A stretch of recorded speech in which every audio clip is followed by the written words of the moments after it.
Morning beloved, आप सबका स्वागत है। जितने लोग हमें ऑनलाइन सुन रहे हैं, आप लोग हमें ढूंढ सकते हैं फेसबुक में। हमारा हैंडल है @beloved sons of God। और अगर आप बॉम्बे में हैं तो आप हमें मैसेज लिख सकते हैं और हम आपको हमारी कलीसिया की जगह बताएंगे। और हमारा व्हाट्सएप में एक ग्रुप है वननेस, जिसमें आप इंटरनेशनली आप दूसरे जो पुत्र हैं उनसे आप जुड़ सकते हैं हमारे व्हाट्सएप ग्रुप में। अगर आप उसके बारे में और जानना चाहते हैं तो आप हमें फेसबुक में मैसेज कर सकते हैं।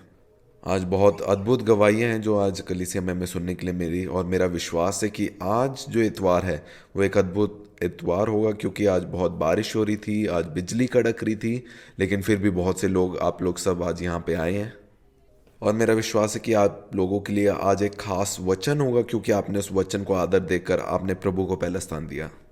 आपने हमारी पिछली वीडियोस में देखा होगा कि अभी हम एक भरपूरी की, अबेंडेंस की एक सीरीज़ कर रहे हैं, जिसमें पहली वीडियो थी वो थी मुझे कुछ घटी ना होगी।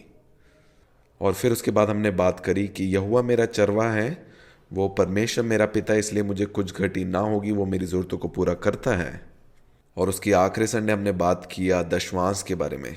और इस संडे हम बात करेंगे, जैसे बहुत सी गवाही आई जब यीशु मसीह इस पृथ्वी में आए तो उन्होंने कहा मैं इसलिए आया ताकि तुम जीवन पाओ और बहुतायत का जीवन पाओ। और मुझे मालूम है कि हम धन के क्षेत्र में भरपूरी के बारे में हम लोग बात कर चुके हैं, लेकिन जो भरपूरी है यीशु मसीह चाहते हैं वो भरपूरी हमारे हर एक जीवन के क्षेत्र में हो जाए। इसलिए यीशु मसीह आए और उन्होंने कहा कि मैं इसलिए आया कि तुम जीवन पाओ और बहुतायत का जीवन पाओ। उन्होंने ये नहीं कहा कि सिर्फ तुम बहुतायत का पैसा या धन पाओ, आपके रिश्तों में, आपके धन संपत्ति में, आपकी तंदुरुस्ती में भी, और हर एक आशीषों के लिए भी जो आपके आसपास है, क्योंकि एक पुत्र के रूप में मैं एक जीवन देने वाला आत्मा हूं। इसलिए आज हम इस वचन के बारे में बात करेंगे कि मैं आया तुम जीवन पाओ और बहुतायत का जीवन पाओ। तो सबसे पहले एक पुत्र की पहचान क्या है?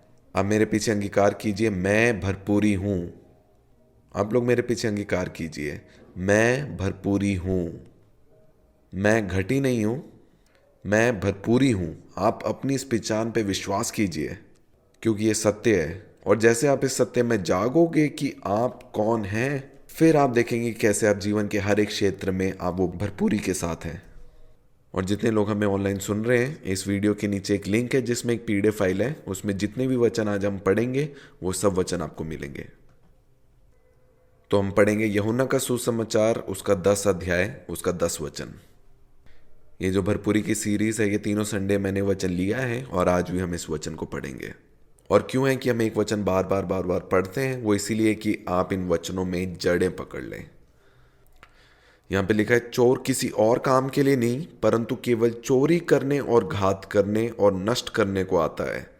अगर आपको अपने जीवन में, अगर आपके पास अनुभव है जिसमें आपको घटी हुई हो या नष्ट हुआ हो आपका कोई चीज़, हो सकता है कोई एक्सीडेंट हो या फिर रिश्तों में भेदभाव हो, कोई बीमारी हो या आपका कुछ खो गया हो, उस सब का कारण है पाप। और पाप की मजदूरी मृत्यु है। लेकिन यीशु मसीह मेरे और आपके पापों के लिए वो इस संसार में आया और मेरे और आपके पापों के लिए वो क्रूस पर चढ़ाया गया। इसलिए अब आप निश्चय कर सकते हैं कि अब आप वो जीवन पाएंगे और वो बहुतायत का जीवन पाएंगे। इसलिए वचन में लिखा है, जो अनुग्रह की बहुतायत को प्राप्त करते हैं वो धार्मिकता का जो वरदान है, जो तोहफा है, उसे प्राप्त करते हैं।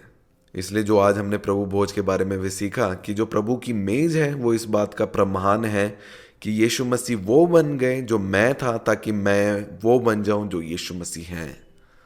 इसलिए जिन्होंने अनुग्रह की बहुतायत और धार्मिकता का वरदान प्राप्त किया है, वो अब उसके लहू की संतान है। और हम अपने जीवन के हर एक क्षेत्र में हम लोग सर होंगे। इसलिए अगर आपके जीवन में कुछ भी, अगर कुछ ऐसे नकारात्मक आया है तो वो परमेश्वर की ओर से नहीं है, क्योंकि इस संसार में जो है वो दुष्ट भी मौजूद है और उसके साथ ही परमेश्वर के पुत्र भी। मैं और आप परमेश्वर के पुत्र हैं, और हमारे परमेश्वर पिता ने मेरे और आपके लिए अपना एक लौता पुत्र दे दिया ताकि मैं और आप अब उस जीवन को प्राप्त करें जो बहुतायत का जीवन है। और जितना आप इस पहचान में जागेंगे, आप देखेंगे वो भरपूरी आपके जीवन में उसके सत्य के साथ साथ आती रहेगी। और जैसे आज हमने गवाही भी सुनी कि कैसे रिश्तों में भी आप देखेंगे कि भरपूरी जो है वो परमेश्वर की ओर से आएगी, क्योंकि जब आप इस सत्य में जागेंगे कि आप उसके प्रिय पुत्र हैं और अब आप उसकी लहू की संतान हैं, तो आप देखेंगे जो उसका परिवर्तन आपके रिश्तों में भी उस जीवन को आप प्राप्त करेंगे। क्योंकि आपको मालूम है ऐसा क्यों है? क्योंकि फिर वो आपके अंदर आपको नहीं देखेंगे, वो यीशु मसीह को देखेंगे। लोगों को लग सकता है कि वो आपसे बात कर रहे हैं, लेकिन असलियत में वो जीवन जो आपके अंदर है यीशु मसीह का, उस जीवन को वो प्राप्त करेंगे। और इस पृथ्वी में कितने भी रिश्ते क्यों ना हो, चाहे वो भाई बहन हो, पति पत्नी हो, चाहे दो दोस्त क्यों ना हो, लेकिन वो सारे रिश्ते जब तुलते हैं तो वो एक पिता और पुत्र के रिश्ते में है। जब आप उनसे बात करते हैं तो पिता की आवाज़ है जो वो लोग सुनते हैं, और वो जो खोया हुआ पुत्र है वो वापस अपने घर आता है। और वो आपकी बातों में आराम पाते हैं, क्योंकि वो पिता की आवाज़ है, पिता के वचनों में उस आराम को पाते हैं। क्योंकि आपके वचन जो है वो जीवन और आत्मा है उनके जीवन में। और जैसे जैसे आप देखेंगे, जितना आप अपनी पहचान में जागेंगे कि आप परमेश्वर के पुत्र हैं, आप देखेंगे कि सारे अनुभव भी फिर उस सत्य के साथ मेल खाएंगे।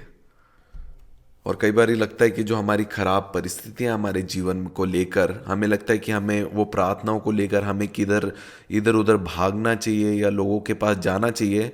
अगर आपके पास कोई प्रार्थना निवेदन है, एक पुत्र को जो है वो जो समस्या है वो दूसरे लोगों के साथ नहीं, लेकिन उसका उत्तर आप पाते हैं जब आप अपने पिता के पास जाते हैं, क्योंकि एक अधिकार है जो आपको पिता की ओर से मिला है। और जितना आप इस पहचान में जागेंगे, आप देखेंगे एक वातावरण को आप अपने चारों तरफ पाएंगे जिसमें वो जीवन आप में से बहेगा। और सारी सृष्टि जो है वो उत्तर देगी उस पुत्र की आत्मा का जो अब आपके अंदर है। आप आज इन सत्यों पर विश्वास कीजिए और आप देखेंगे इन सत्यों को अपने जीवन में पूरा होता हुआ, और आप गवाही देंगे इन कामों को देखते हुए। एक शारीरिक स्वभाव का मनुष्य इन बातों को कभी नहीं समझ सकता, और मैं चाहती हूं कि आप इन बातों को अनुभव करें, क्योंकि ये पुत्रत्व की सच्चाई और ये जीवित है। और वचन में पढ़ेंगे, चोर किसी और काम के लिए नहीं परंतु केवल चोरी करने और घात करने और नष्ट करने को आता है। मैं इसलिए आया कि वे जीवन पाए और बहुतायत से पाए। अभी हमने देखा कि जो जीवन की बात है वो किसी एक क्षेत्र के लिए नहीं है, लेकिन वो आपके पूरे जीवन के लिए है। लोग देखेंगे कि हर एक क्षेत्र में, आपके रिश्तों में, आपके धन में, आपके तंदुरुस्ती में, आपको लोग असामान्य, असाधारण पाएंगे। वो देखेंगे कि जब आप बीमारों पे भी हाथ रखेंगे वो लोग चंगा होंगे, और आप उस बीमारी के प्रभाव में नहीं आएंगे, क्योंकि आप पवित्र हैं। क्योंकि कोई भी चीज़ अगर पवित्र वस्तु के पास आएगी तो वो भस्म हो जाएगी। और ये हम पुराने नियम में पढ़ सकते हैं कि कैसे अपवित्र वस्तु अगर एक पवित्र स्थान में आती है तो वो कैसे भस्म हो जाती है। क्योंकि कोई भी चीज़ जो अपवित्र वस्तु है, कोई बीमारी है, वो पाप के द्वारा है। अगर वो पवित्र चीज़ को छुएगी तो वो उसी वक्त भस्म हो जाती है। हम यीशु मसीह के जीवन में भी देखते हैं कि जब कोढ़ी यीशु मसीह के पास आए तो उस कोढ़ी ने भी अपने कोढ़ से छुटकारा पाया। मेरे और आपके अंदर भी अब वही स्वभाव है। अगर आप विश्वास कीजिए इस बात को, अगर आप अपने हाथ किसी बीमार पर रखेंगे तो व्यक्ति अपनी बीमारी से भी छुटकारा प्राप्त करेगा। जब आप नहीं भूलते कि आपके अंदर है वो कौन है, तो वो सारी सृष्टि भी उस पुत्र के आगे समर्पित करती है।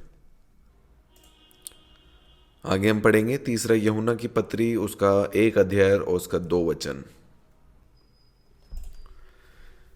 हे प्रिय, मेरी ये प्रार्थना है कि जैसे तू आत्मिक उन्नति कर रहा है वैसे ही, क्या वहां पे लिखा है एक बात में या 2 बात में? यहां पे लिखा है वैसे ही तू सब बातों में उन्नति करे और भला चंगा रहे। जो ये सब बातें हैं, ये ग्रीक भाषा में इसका अर्थ है कि वो सब बातें, वो सारी बातें जो आपके जीवन से, हर एक क्षेत्र से जुड़ी हैं, उसमें आप उन्नति पाएं और भला चंगा रहे। जैसे जैसे हमारा प्राण प्रतिदिन उन्नति करता है, हमारा प्राण क्या है? उसमें हमारा मन है। और जितना जितना आप परमेश्वर के वचनों को, आप बिलवेड के मैसेजेस सुनते हैं, क्या होता है, जो आपका प्राण है, आपका मन जो है वो नया बनता जाता है। और फिर आपकी सोच भी जो है वो नई सृष्टि के समान है, जैसे पिता हमारे बारे में सोचता है। और आप देखेंगे जैसे जैसे ये आपका प्राण जो है वो नया होता जाएगा, हर बात में आप उस उन्नति को आप हर एक क्षेत्र में देखेंगे। वो भरपूरी कहाँ है? वो भरपूरी आपके आत्मिक मनुष्यत्व में है। और जैसे जैसे आप इस सत्य में विश्वास करेंगे, आप देखेंगे जिन क्षेत्र में अभी उन्नति नहीं है, उन क्षेत्र में भी आप उस उन्नति को प्राप्त करेंगे। हो सकता है कि किसी के परिवार में या किसी रिश्ते में जो है वो उन्नति ना हो, लेकिन आप देखेंगे जैसे जैसे आप उस सत्य में जागेंगे, वो रिश्ते जो हैं उस भरपूरी में, उस परिपुखता में, परिपूर्णता में आप उसे आता हुआ देखेंगे। क्योंकि लोग फिर आपके अंदर जो पुत्र है उसको देखकर आपका आदर करेंगे। एक बोर्ड है यहाँ पे जिसे मैं यहाँ पे लेके आऊंगी, और एक गाने को आज हमने सुना जो महिमा ने आज हमारे बीच में गाया, जिसमें लिखा था वचन को खाना। आपको पता है जितना आप वचन को खाएंगे आप उतना मजबूत, उतना ताकतवर आप बनते हैं, और ये सत्य है। आगे एक वचन को हम पढ़ेंगे, यूहन्ना का सुसमाचार उसका 15 अध्याय। सच्ची दाखलता मैं हूं और मेरा पिता किसान है। जो डाली मुझ में है और नहीं फलती उसे वह काट डालता है, और जो फलती है उसे वह छांटता है। क्या आप लोगों ने देखा है कि कैसे डालियों को छांटते हैं ताकि वो अच्छे से बढ़े? उसे वह छांटता है ताकि और फले। तुम तो उस वचन के कारण जो मैंने तुमसे कहा है शुद्ध हो। तुम मुझ में बने रहो और मैं तुम में। आपको मालूम है जब हीर मेरे पास पिछले हफ्ते आई थी तो वो एक समस्या को लेके आई थी, और मैं हमेशा कहती हूँ कि मैं समस्या का हल नहीं हूं, लेकिन यीशु मसीह है जो हर एक समस्या का हल है। इसलिए जब आप पुत्र हो आपके पास अधिकार है कि आप सीधा पिता के पास अपनी समस्या को लेके जा सकते हैं। फिर आपको मेरे पास आने की जरूरत नहीं है, क्योंकि अब मैं और आप एक पुत्र के समान है और हम दोनों का एक ही पिता है। आप कल्पना करिए यहाँ पे मेरी मम्मी है, और अगर मैं उनके साथ रिश्ता रखना चाहती हूँ तो मैं किसी और को नहीं कहूंगी कि जाओ आप इनसे बात करें। और जब आप मुझे ऐसा करता हुआ देखेंगे कि मैं अपने मम्मी से बात करने के लिए मैं किसी और को कह रही हूं उनसे बात करने के लिए, और मैं उनसे सीधा बात करने नहीं जा रही, तो आप समझेंगे कि शायद मेरे और मेरे मम्मी के रिश्ते में शायद कुछ गड़बड़ी है, या कि हम इतना नजदीक नहीं है। और ऐसे ही होता है जब आप मेरे पास समस्या को लेकर आते हो। आप अपने पिता के पास जाइए। इसीलिए यीशु मसीह आए कि वो हमें स्थान दे हमारे सब पापों को लेकर, ताकि जब पिता हमें वो चीजें दे तो हमारा आनंद पूरा हो। तो जब ही मेरे पास आई मैंने उनको मना किया कि जाओ आप यीशु मसीह के पास सीधा जाओ, और जब उसी शाम वो वापस घर गए।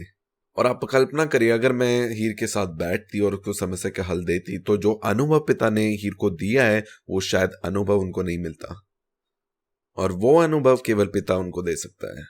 तो उसी शाम जब वो घर गए तो उन्होंने यीशु मसीह को अपने पास अनुभव किया, और उस अनुभव ने उनके सारे समस्या को बदल दिया। इसलिए हमारा और पिता का सबसे बड़ा आनंद यही है कि हम अपने पिता के पास जा सकते हैं मांगने के लिए। आगे पढ़ेंगे। यह लिखा है, जैसे डाली यदि दाखलता में बनी ना रहे तो अपने आप से नहीं फल सकती, वैसे ही तुम भी यदि मुझ में बने ना रहो तो नहीं फल सकते। इसका अर्थ है कि जब तक ये डालियां हैं, जब तक ये दाखलता में बनी है, वह तभी फल लेके आ सकती है। फिर लिखा है, मैं दाखलता हूं तुम डालियां हो। जो मुझ में बना रहता है और मैं उसमें, वह बहुत फल फलता है, क्योंकि मुझसे अलग होकर तुम कुछ भी नहीं कर सकते। यदि कोई मुझ में बना ना रहे तो वह डाली के समान फेंक दिया जाता है। इसका अर्थ है कि जब तक डालियां जो है वो दाखलता के साथ बनी ना रहे, वो जीवन जो है वो बह नहीं सकता। 6 वचन, यदि कोई मुझ में बना ना रहे, शांति में ना बना रहे, तो वे डाली के समान फेंक दिया जाता है और सूख जाता है, और लोग उन्हें बटोकर आग में झोंक देते हैं और वे जल जाती हैं। यदि तुम मुझ में बने रहो, कैसे? और मेरा वचन तुम में बना रहे। जो वचन हमारे विषय में गवाही देता है उसमें हम बने रहें। मुझे याद है मैं हमारी कलीसिया में कोविड के टाइम में एक सदस्य को काफ़ी परेशानी आ रही थी एक निर्णय लेने के लिए, उनको केरला जाना था। तो मैंने उनसे पूछा कि आप क्या चाहते हैं कि क्या हो, और उन्होंने मुझसे कहा कि मैं चाहती हूँ कि मैं वहाँ जाऊँ। और वो कौन सी चीज़ें थी जो उन्हें रोक रही थी कि अभी कोविड हो सकता है या लॉकडाउन लग सकता है फिर से, वो सारे जो ख्याल उनके मन में आ रहे थे। लेकिन सवाल ये है कि जो पुत्र इच्छा करता है, और अगर पुत्र जाने की इच्छा करता है, तो मैंने उनको उत्साहित किया। मैंने कहा कि जो पुत्र है वो ही मार्ग है, क्योंकि यीशु मसीह ने कहा मार्ग सत्य और जीवन मैं हूं। मार्ग का अर्थ ये है कि जहां पे पुत्र जाता है वहां पे वो मार्ग तैयार होता है। और मैंने उनको कहा कि अगर आप जाएंगे आप देखेंगे वो जीवन आपके साथ साथ जाएगा। और उन्होंने उस आवाज को सुन के वो वहां पे गए। लेकिन कल्पना करें अगर वो वहां पे नहीं जाते, जो डर है वो आपको रोकता है उन चीजों को प्राप्त करने के लिए जो पहले से आपकी है। क्योंकि जो आपका सबसे बड़ा भय हो सकता है शायद उसी के पार वो सब कुछ है जो आपके लिए यीशु मसीह ने पहले से रखा है। और मैंने उसको कहा कि आप जाइए और आप देखेंगे कि कोई लॉकडाउन नहीं होगा, सारा वातावरण जो है आपके लिए वो रुक जाएगा, वो थम जाएगा। और जब पुत्र वहां पे जीवन के साथ गया तो उन्होंने देखा कि वो हर एक परिस्थिति, जिन कामों के लिए वो गए थे, उनमें वो विजयी होकर वापस आए। तो उन्होंने ऐसा क्या किया? उन्होंने वचन को अपने में बना रहने दिया, इसीलिए उन्होंने उस फल को उत्पन्न किया। और अगर ऐसा होता कि वचन उनके पास है लेकिन जब परिस्थितियां, परेशानी उनके कानों में आती और वो ना बोलती तो शायद उस फल को नहीं देख पाती। इसीलिए बहुत से लोग उस फल को अपने जीवन में नहीं देख पाते। आपको मालूम है, पिछले हफ्ते जब मैंने दशवांश के बारे में जो प्रचार किया तो एक बड़ा तूफान से होकर मैं गुजरी उसके बाद। और मैं आपको बता रही हूँ कि जितनी भी गवाहियाँ मेरे जीवन में आई हैं वो परीक्षा के समय में आई है, क्योंकि परीक्षा का समय है जब आपको वो चीज़ें जो आपने सीखी हैं उसको आप लागू कर सके अपने जीवन में। और मैं ये देखती हूँ और सीखती हूँ अपने जीवन से कि जब परीक्षा आती है मैं उस वचन में मैं कैसे दृढ़ रहती हूँ, क्योंकि पिता देखता है कि जो हम विश्वास कर रहे हैं क्या हम उन कामों को अपने जीवन में कर रहे हैं। क्योंकि जो यीशु मसीह बोलते हैं और जो करते हैं वो एक है, वो दो अलग अलग चीज़ें नहीं हैं। अगर मैं इस वचन की घोषणा करती हूँ कि मैं ही मार्ग हूँ तो मैं ही मार्ग हूँ। मुझे याद है जब मैं पिछली बार जब हिमाचल में जब मैं सेवकाई करने के लिए जा रही थी, बहुत से सोच ख्याल मेरे मन में आए कि क्या तुम्हें वहाँ पे जाना चाहिए, क्योंकि उस वक्त लॉकडाउन लग रहा था, कि क्या ये सही निर्णय है जाने का। और फिर मेरे मन में आवाज़ आई कि अगर मैंने निर्णय ले लिया है जाने का तो मैं जाऊँगी। मैं वहाँ पे करीबन 20-25 दिन थी और जब तक मैं वहाँ पे थी वहाँ पे कुछ भी लॉकडाउन नहीं था, लेकिन जैसी मैं आई 3-4 दिन बाद उस जगह में लॉकडाउन लग गया। आप मार्ग हैं। अगर आपके मन में ये इच्छा उत्पन्न हुई है जाने के लिए तो वो इच्छा यीशु मसीह के द्वारा उत्पन्न हुई है। तो जितनी भी परेशानी है वो सब थम जाएगी, क्योंकि फिर जो मार्ग है वो उस जगह में तैयार हो रहा है। और मुझे ये गवाही बहुत अच्छी लगी कि कैसे जो पुत्र है वो डर रहा था कि केरला जाना चाहिए या नहीं क्योंकि कोविड है, लेकिन जब उन्होंने निर्णय लिया, वो फ्लाइट में बैठे, उन्होंने देखा कि वो सब कुछ जो है वो पुत्र के लिए वहाँ पे वातावरण जो है बदलता हुआ उन्होंने देखा। जब वो दृढ़ता में अपनी पहचान में बने रहे, वचन में बने रहे, तो उन्होंने देखा कि सारी सृष्टि ने पुष्टि करी उस वचन के साथ, उस सत्य के साथ। आगे वचन में लिखा है, मैं दाखलता हूँ तुम डालियाँ हो, जो मुझ में बना रहता है और मैं उसमें, वह बहुत फल फलता है, क्योंकि मुझसे अलग होकर तुम कुछ भी नहीं कर सकते। तो जो चाहे मांगो और वह तुम्हारे लिए हो जाएगा। मेरे पिता की महिमा इसी से होती है कि तुम बहुत सा फल पाओ, तभी तुम मेरे चेले ठहरोगे। मेरे इस वचन के लेने का उद्देश्य यही है क्योंकि यहाँ पे यीशु मसीह बता रहे हैं कि उनके वचन की कीमत क्या है। हम में से कितने लोग हैं जो ये कहते हैं कि यीशु मसीह मैं आपसे प्यार करता हूँ, लेकिन उस प्यार को दिखाने का जो जरिया है वो यही है कि जो उसने वचन कहे हैं उस पे, उन वचनों को विश्वास कर कर हम उस वचन पे चलने वाले हम बने। जब हम ऐसा करते हैं तो वो उस प्रेम को हम यीशु मसीह के प्रति प्रकट करते हैं। हम कह सकते हैं कि यीशु मसीह मैं आपसे प्यार करता हूँ, लेकिन क्या हम उस वचन में खड़े हैं जो यीशु मसीह कहते हैं? आपको मालूम है जब जान ने निर्णय लिया केरला जाने के लिए तो उस वचन पे वो खड़े रहे और फिर उस प्रेम को वो यीशु मसीह के लिए प्रकट कर पाए। और यही एक रिश्ता है। और अब जो है सारी सृष्टि जो है वो गवाही दे रही है उस सत्य के विषय में। आगे हम पढ़ेंगे मत्ती का सुसमाचार उसका 6 अध्याय 22 वचन में लिखा है, शरीर का दिया आंख है, इसलिए यदि तेरी आंख निर्मल हो तो तेरा सारा शरीर भी उजियाला होगा। ग्रीक भाषा में जो शब्द निर्मल है उसका अर्थ है एक। वो एक सोच है, वो दो सोच के साथ नहीं है। आप कल्पना करें, अपनी आंखों से आप देखने की कोशिश करें कि एक आंख से आप एक चीज़ को, दूसरी आंख से दूसरी चीज़ को देखने की कोशिश करें। क्या होगा जब आप ऐसा करेंगे? क्या आप चीज़ों को देख पाएंगे? आपको मालूम है अगर किसी की आंख अगर एक जो है वो दाईं ओर देख रही है और एक जो है बाईं ओर देख रहे हैं, तो उस जन को हम डॉक्टर के पास लेके जाते हैं और वो डॉक्टर जो है उस जन के लिए कुछ ऑपरेशन करके या कोई चश्मा देगा जिससे जो उसकी आंखें जो वो ठीक हो जाए। इसलिए वचन कहता है कि जो शरीर का जो दिया है वो आँख है। मतलब हमारा मन अगर एक सोच रहेगा, मतलब दो सोच के साथ हम नहीं चलेंगे, तो वो जो सारा उजाला जो हमारे अंदर है फिर वो हमारे पूरा शरीर जो है वो उजाला हो जाएगा। ऐसा नहीं है कि आज मैं चर्च में हूँ तो मैं पुत्र हूँ, लेकिन आज मैं बाहर गया हूँ तो मैं फिर दोबारा मनुष्य हो। हम सब एक सोच रखने वाले जन हैं। और आगे वचन में लिखा है, परंतु यदि तेरी आंख बुरी हो या दो सोच के साथ हम चलने वाले हो तो तेरा सारा शरीर भी अंधेरा होगा। इस कारण वह उजाला जो तुझ में है यदि अंधकार हो तो वह अंधकार कैसा बड़ा होगा। जब यीशु मसीह इन वचनों को कह रहे थे उनका ये अर्थ था अब यहाँ पे उदाहरण देख सकते हैं कि जब हमारा नया जन्म हुआ तो हम, मेरा आत्मा और यीशु मसीह का आत्मा, हम एक हो गए। और कैसे है फिर वो जो ज्योति, वो जो उजाला जो है, वो जीवन जो है वो मुझ में आ गया। वो सारी जो चंगाई है जो स्वर्ग से मुझे प्राप्त होती है, सारे वचन जो मैं घोषणा करता हूँ, जो गवाही देता हूँ, वो हाँ और आमीन है। वो ऐसे होती है कि जैसे हम इसमें देख सकते हैं कि जो दाखलता है और डालियाँ हैं, उनके बीच में जो है वो प्राण है। और जितना हम अपनी पहचान पे विश्वास करते हैं, जो जो पहचान हमें यीशु मसीह में मिली है, जो वचन हमारे विषय में लिखा गया है, तो सारा जो जीवन है, वो जो दाखलता से जो जीवन, हमारी आत्मा से जो जीवन है, फिर वो बहना शुरू करता है उन डालियों में, और फिर वो अपने जीवन में उन फलों को उत्पन्न होता हुआ देखते हैं। और मैं देखती हूँ बहुत से बारी जो लोग हैं वो अपने मनों को, विचारों को नया नहीं करते, और जब उन वचन पे चलने की बारी आती है, वो फ़ोन उठाते हैं और मुझे कॉल करते हैं, मेरे लिए आप प्रार्थना करो। उस क्षण में आप भूल जाते हैं आप कौन हैं।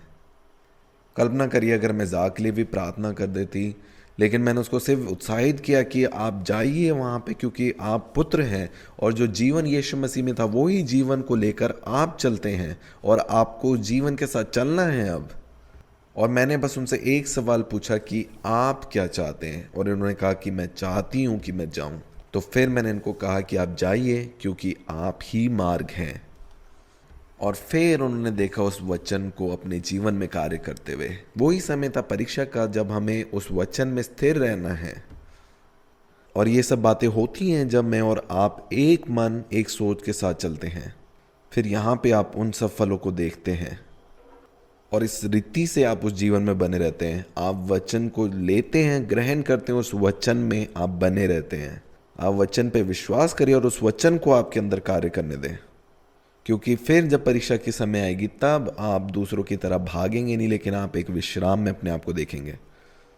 और पिछले दिनों में मैंने आपके साथ बांटा एक सपना जो मुझे आया है कि कैसे मैं एक घोड़े पे मैं सवार करना चाह रही थी, लेकिन वो जो घोड़ा जो है वो बार बार मुझे गिरा रहा था। लेकिन मैं फिर से अपने आप को खड़ा करती थी, उस मिट्टी को झाड़ती थी, और मैं फिर से उस घोड़े के ऊपर सवार होती थी, और उसको काबू में करने के लिए मैं बार बार परिश्रम करती थी जब तक मैं सफल ना हो पाई। और इसी रीति से हमारा मसीह जीवन है कि हर एक परिस्थितियों में हमें सीखना है कि कैसे हम उन परिस्थितियों के ऊपर हम कैसे नियंत्रण करें। और जब हम लोग ऐसा करना सीख जाते हैं, आप देखेंगी आपकी परेशानी भी है, जो आपकी समस्या हैं, वो भी आपके सामने घुटने टेकेंगी। और इसी रीति से आप धन को भी अपना गुलाम बना सकते हैं। मैंने आपको बताया था कि दशवांश क्या है। दशवांश ये है कि जब आप अपनी पूरी कमाई में से जब आप 10वां हिस्सा अलग करते हैं, आप कल्पना करिए जैसे ये डस्टर है, मैं इसमें से एक 10वां हिस्सा तोड़ रही हूँ और मैं अपने पिता को दे रही हूँ। और जब धन के क्षेत्र में हम लोग ऐसा करते हैं तो हम ये घोषणा करते हैं कि मैं धन का गुलाम नहीं हूँ, लेकिन जो धन है वो मेरा सेवक है, वह मेरा गुलाम है। और फिर हम उस बहुतायत की आशीष को अपने जीवन में देखेंगे, क्योंकि आप सब चीज़ें जानती हैं कि आप एक पुत्र हैं और आप केवल अपने पिता की सेवा करते हैं। अब मैं अपने पिता के साथ एक हूँ, और अब जो धन भी है वो मेरा गुलाम है। आगे हम पढ़ेंगे मत्ती के सुसमाचार से उसका 7 अध्याय। अभी हमने देखा यीशु मसीह कह रहे हैं कि शरीर का दिया जो है वो आँख है, कि जैसे हम एक सोच, दो मन के साथ नहीं, दो सोच के साथ नहीं, लेकिन जब हम एक सोच हैं और जितना हम ऐसा करना सीखेंगे, हम देखेंगे जो हमारी आत्मा से जो जीवन है वो फिर हमारे शरीर में भी वो बहना शुरू हो जाएगा। वचन में लिखा है कि हम परमेश्वर की संतान हैं और हमारे स्वभाव में नहीं है कोई भी बीमारी या मृत्यु। और जब मैं इन चीज़ों को अपने पास आते हुए देखती हूँ, मैं केवल वचन में दृढ़ रहती हूँ, और फिर मैं देखती हूँ कि जो जीवन फिर जो है आत्मा से वो शरीर में बहना शुरू होता है, और फिर वो हर एक बीमारी और मृत्यु को दूर करता है, और उन फलों को जो जीवन का फल है उनको हम अपने देखने पाते हैं। हम पढ़ेंगे मत्ती का सुसमाचार उसका 7 अध्याय। चट्टान पर निर्माण करते हुए, यहाँ पे लिखा है, इसलिए जो कोई मेरी ये बातें सुनकर, क्या हम सब उनकी बातों को सुनते हैं? क्या हम उनके वचनों को सुन रहे हैं? हम सब लोग सुन रहे हैं। और वचन आगे क्या कहता है कि जो ये बातें सुनकर उन्हें मानता है, इसलिए जो कोई मेरी ये बातें सुनकर उन्हें मानता है, वह उस बुद्धिमान मनुष्य के समान ठहरेगा जिसने अपना घर चट्टान पर बनाया, और मेघ बरसा और बाढ़ें आई और आंधियां चली और उस घर से टकराई, फिर भी वह नहीं गिरा, क्योंकि उसकी नींव चट्टान पर डाली गई थी। परमेश्वर का वचन जो है वो मेरी चट्टान है। मैंने जैसा आपको कहा, केवल वचन सुनने वाला नहीं, लेकिन उस वचन पे चलने वाला। और याकूब की पत्री में लिखा है कि ऐसे जन जो है वो अपने जीवन में आशीष को पाएगा। और वो कार्य यही है कि हम ना भूलें कि हम एक पुत्र हैं और अब हम मनुष्य जात नहीं हैं। इसीलिए जा की गवाही में भी जो कार्य करने के लिए था वो क्या था कि जब सब कुछ आया, जब भय भी आया कि केरला मत जाओ, तो उन्होंने घोषणा करी कि नहीं, मैं सिर्फ सुनने वाली नहीं लेकिन वचन में चलने वाली हूं। और यीशु मसीह है जो मेरे साथ, वो जीवन के साथ उस जगह में जा रहा है। और जब वो नहीं भूली वो कौन है और वो वचन पे चले, तो जो कोविड भी है वो उनके पैरों के नीचे उन्होंने देखा। इसलिए यहाँ पे लिखा है कि उसने मेरी बात को सुनकर उसे माना और फिर जाओ उस बुद्धिमान मनुष्य के समान ठहरे जिसने अपना घर चट्टान पर बनाया और मेघ बरसा और कोविड आया और आंधियां चली, लेकिन फिर भी वह नहीं गिरा क्योंकि उसकी नींव जो है वो चट्टान पर डाली गई थी। अगर किसी पुत्र के जीवन में परीक्षा आती है तो वो क्षेत्र में आती है जिस क्षेत्र में वो अपने आप को अभी तक पुत्र के रूप में नहीं देखता।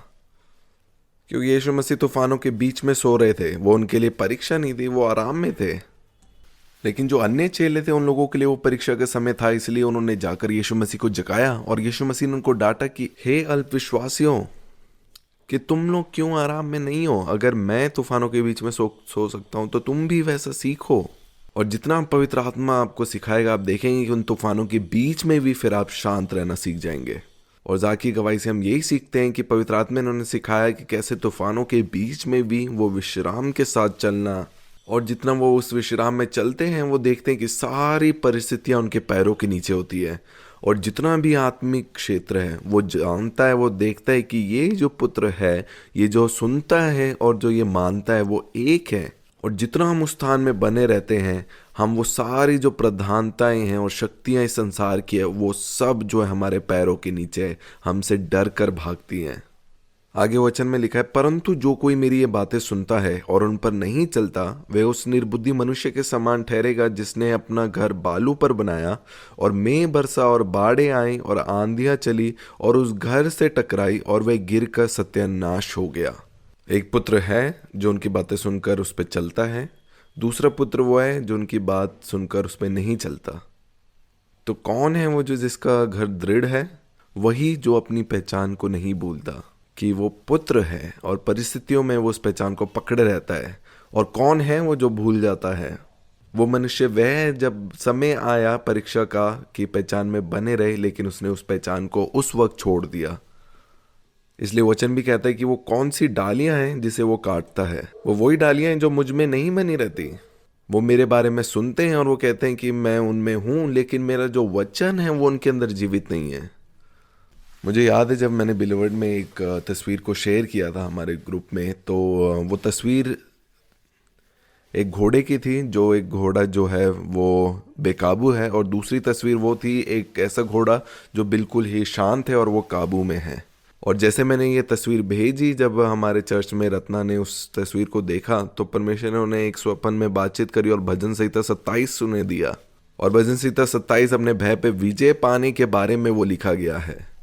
ऐसा वचन में लिखा है कि तू मेरे दाहिनी हाथ बैठ जब तक कि मैं तेरे शत्रुओं को तेरे चरणों की चौकी ना कर दूं। इसका अर्थ है कि हर एक चीज जो है वो हमारे पैरों के नीचे है। और रत्ना ने गवाही दी कि जैसे उन्होंने वो घोड़े के ऊपर वो सवारी करी और जैसे जैसे उस घोड़े को नियंत्रण में लेके आए, जैसे हमारे आसपास जो है वो परिस्थितियां कभी हमारे नियंत्रण में नहीं है, लेकिन जैसे जैसे हम सीखते हैं उन परिस्थितियों को नियंत्रण में लेके आना, हमारा आत्मिक मनुष्य फिर वो शारीरिक चीज़ों पे नियंत्रण करता है। और जितना आप उस वचन में विश्राम करेंगे, आप देखेंगे वो सारी परिस्थितियां जो आपके विपरीत हैं वो आपके पैरों के नीचे आता हुआ देखेंगे। आपने कभी एक व्यक्ति को घोड़े में बैठे देखा है? वो जो सारा बोझ है वो किसके ऊपर है? वो जो सारा बोझ है वो घोड़े पे है। आप समझ रहे हैं? आप पहले जब बैठते हैं तो हो सकता है कि घोड़ा आपको उतारने के लिए और वो नियंत्रण में आने में मुश्किल है, लेकिन जैसे जैसे आप सीखते हैं उससे नियंत्रण में लेके आने के लिए, और समय के साथ आप देखते हैं कि वो आपके अधीन हो जाता है। और मैं सबको उत्साहित करती हूँ भजन संहिता 27 पढ़ने के लिए। आपको और अधिक प्रकाशन पवित्र आत्मा देगा उस सत्यों के बारे में। आगे पढ़ेंगे लूका का सुसमाचार उसका 8 अध्याय। यहाँ पे हम देखते हैं कि यीशु मसीह की माता जो है वो यीशु मसीह के पास आते हैं। यहाँ पे वचन में लिखा है 19 अध्याय में, उसकी माता और उसके भाई उसके पास आए, पर भीड़ के कारण उससे भेंट ना कर सके। उससे कहा गया, तेरी माता और तेरे भाई बाहर खड़े हुए हैं, तुझसे मिलना चाहते हैं। उसने उसके उत्तर में उनसे कहा, मेरी माता और मेरे भाई ये ही हैं जो परमेश्वर का वचन सुनते और मानते हैं। कौन है यीशु मसीह की माता और भाई? वे जो वचन को सुनते और मानते हैं। ये मनुष्य फिर आशीषित है हर एक कामों में वो जो हाथ डालता है। हो सकता है एक शारीरिक रूप में अगर किसी की कोई माता या भाई आते तो वो जाकर उनको वो आदर देता या उनके पास उनको भेंट करने के लिए जाता, लेकिन यहाँ पे यीशु मसीह क्या कहते हैं कि मेरी माता और मेरा भाई वही हैं जो परमेश्वर के वचन को सुनते और मानते हैं। अगर आप सच में पिता की तरफ वो प्रेम दिखाना चाहते हैं तो आप उसकी बातों पर विश्वास करना शुरू करिए जो उसने आपके विषय में कही है। अब हम दो सोच में चलने वाले मनुष्य नहीं है। मैं विश्वास करती हूँ क्योंकि मैंने उसके बारे में वचन में पढ़ा, और हो सकता है कि मेरी जो समझ है वो बाद में उसे समझती है, लेकिन जो कार्य है वो पहले है। मैं वो सब कार्य करती हूँ क्योंकि पिता ने मेरे लिए वो सब बातें कही हैं। एक शारीरिक मनुष्य जो है वो हर एक बातें अपनी समझ से वो समझना चाहता है, लेकिन वो सब इसीलिए हुआ क्योंकि उसने भले बुरे के ज्ञान का वृक्ष का फल खाया था।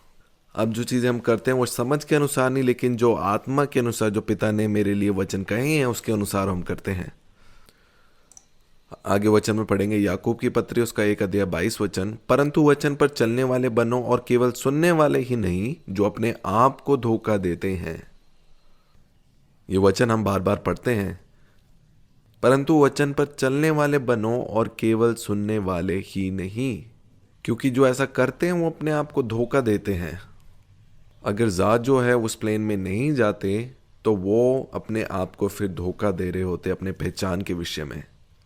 पूरा आत्मिक क्षेत्र जानता है कि मैं और आप पुत्र हैं, लेकिन जब वचन पे चलने की बारी आती है बहुत से पुत्र हैं जो पीछे हट जाते हैं, और वचन उनके विषय में कहता है कि वो अपने आप को धोखा देने वाले हैं।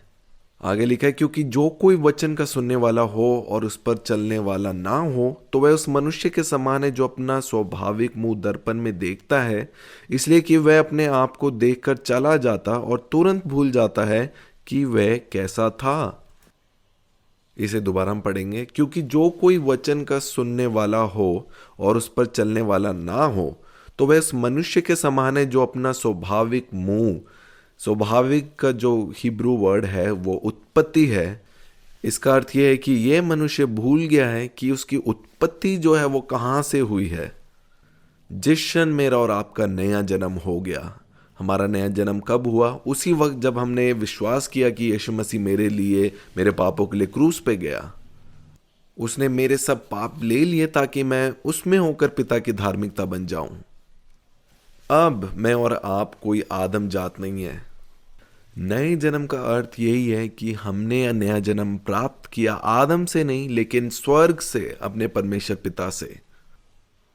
और वचन में भी पढ़ते हैं, क्योंकि जो कोई वचन को सुनने वाला हो और उस पर चलने वाला ना हो तो उस मनुष्य के समान है जो अपना स्वाभाविक मुंह दर्पण में देखता है, इसलिए कि वह अपने आप को देखकर चला जाता और तुरंत भूल जाता है कि वह कैसा था। पर जो व्यक्ति स्वतंत्रता की सिद्ध व्यवस्था पर ध्यान करता है, उस जीवन की व्यवस्था पर ध्यान करता है, ये व्यक्ति अपने कामों में इसलिए आशीष पाएगा कि सुनकर भूलता नहीं पर वैसा ही काम करता है। इसका अर्थ यह है कि जब मनुष्य के जीवन में परीक्षा आती है, चर्च में तो वो बोल सकता है कि मैं परमेश्वर का पुत्र हूं, लेकिन जब परीक्षा की घड़ी आती है तो मैं नहीं भूलता कि मैं कौन हूं, और उस सिद्ध व्यवस्था, जो जीवन की व्यवस्था पर ध्यान करते हुए मैं काम करता हूं, फिर मैं हर कामों में आशीष को देखता हूं। जैसा मत्ती में हमने पढ़ा, जो चट्टान है जो वचन को सुनता है और उनको मानता है। और जैसे हमने शरीर का दिया आँख के बारे में पढ़ा कि जितना हम एक सोच है उस एक मन के साथ हम सारे उजाले को अपने शरीर में आता देखते हैं। आपको मालूम है, मैं बहुत सी बारी निराश होती हूँ क्योंकि बहुत से लोग जब मुझे कॉल करते हैं वो अपनी समस्या को बताते हैं कि हमने बहुत सी प्रार्थनाएं करी, और आपको क्या लगता है कि परमेश्वर जो है आपकी प्रार्थनाओं को उत्तर नहीं दे रहे हैं। आपको मालूम है, ये जो सोच है ये एक धर्म की सोच है। और हो सकता है लंबे समय तक हम इस सोच में बने रह सकते हैं, लेकिन सत्य यह है कि अब हम एक नई सृष्टि है, क्योंकि हमने यीशु मसीह के द्वारा उस नए जन्म को प्राप्त किया है और उसमें होकर अब हम परमेश्वर के पुत्र हैं। और हम देखते हैं कि जितना भी हमारा दास्तव का मन थी, दास्तव की जो सोच और कल्पनाएं थी, उन सब चीजों से यीशु मसीह ने हमें स्वतंत्र करके उस पुत्र के क्षेत्र में प्रवेश करा दिया है। और हम कैसे इन चीज़ों को हम देख सकते हैं? हम उन वचन में खड़े रहें, उन वचनों को ना भूलें जो हमारे विषय में कहे गए हैं पिता द्वारा, क्योंकि हो सकता है कि परिस्थितियां जो है वो कई बार विपरीत हो। बहुत से तूफान आप अपने जीवन में देख सकते हैं, लेकिन आप देखेंगे जितना परीक्षाओं में आप जाएंगे, आप देखेंगे धीरे धीरे आप उनमें नियंत्रण करना सीखेंगे, जब आप नहीं भूलेंगे कि आप कौन हैं। और जितना आप इन बातों को करना सीखेंगे, आप देखेंगे कि सारी परिस्थितियां जो हैं वो फिर आपके पैरों के नीचे होंगी। आगे पढ़ेंगे मत्ती का सुसमाचार उसका 4 अध्याय। इससे पहले अध्याय में यीशु मसीह ने बपतिस्मा ली और आकाश से पिता की तरफ से भविष्यवाणी हुई कि ये मेरा प्रिय पुत्र है जिससे मैं अत्यंत प्रसन्न हूँ। उसके अगले अध्याय में हम देखते हैं कि आत्मा यीशु मसीह की परीक्षा लेने के लिए जंगल में लेके गया। पहला वचन, तब आत्मा यीशु को जंगल में ले गया ताकि इब्लिस से उसकी परीक्षा हो। वह 40 दिन और 40 रात निराहार रहा। तब उसे भूख लगी। तब परखने वाले ने पास आकर उससे कहा, यदि तू परमेश्वर का पुत्र है तो कह दे कि ये पत्थर रोटियां बन जाए। यीशु ने उत्तर दिया, आप सब पढ़ सकते हैं उसने क्या उत्तर दिया, लिखा है। मेरे प्रिय भाइयों बहनों, मेरे और आपके विषय में लिखा है।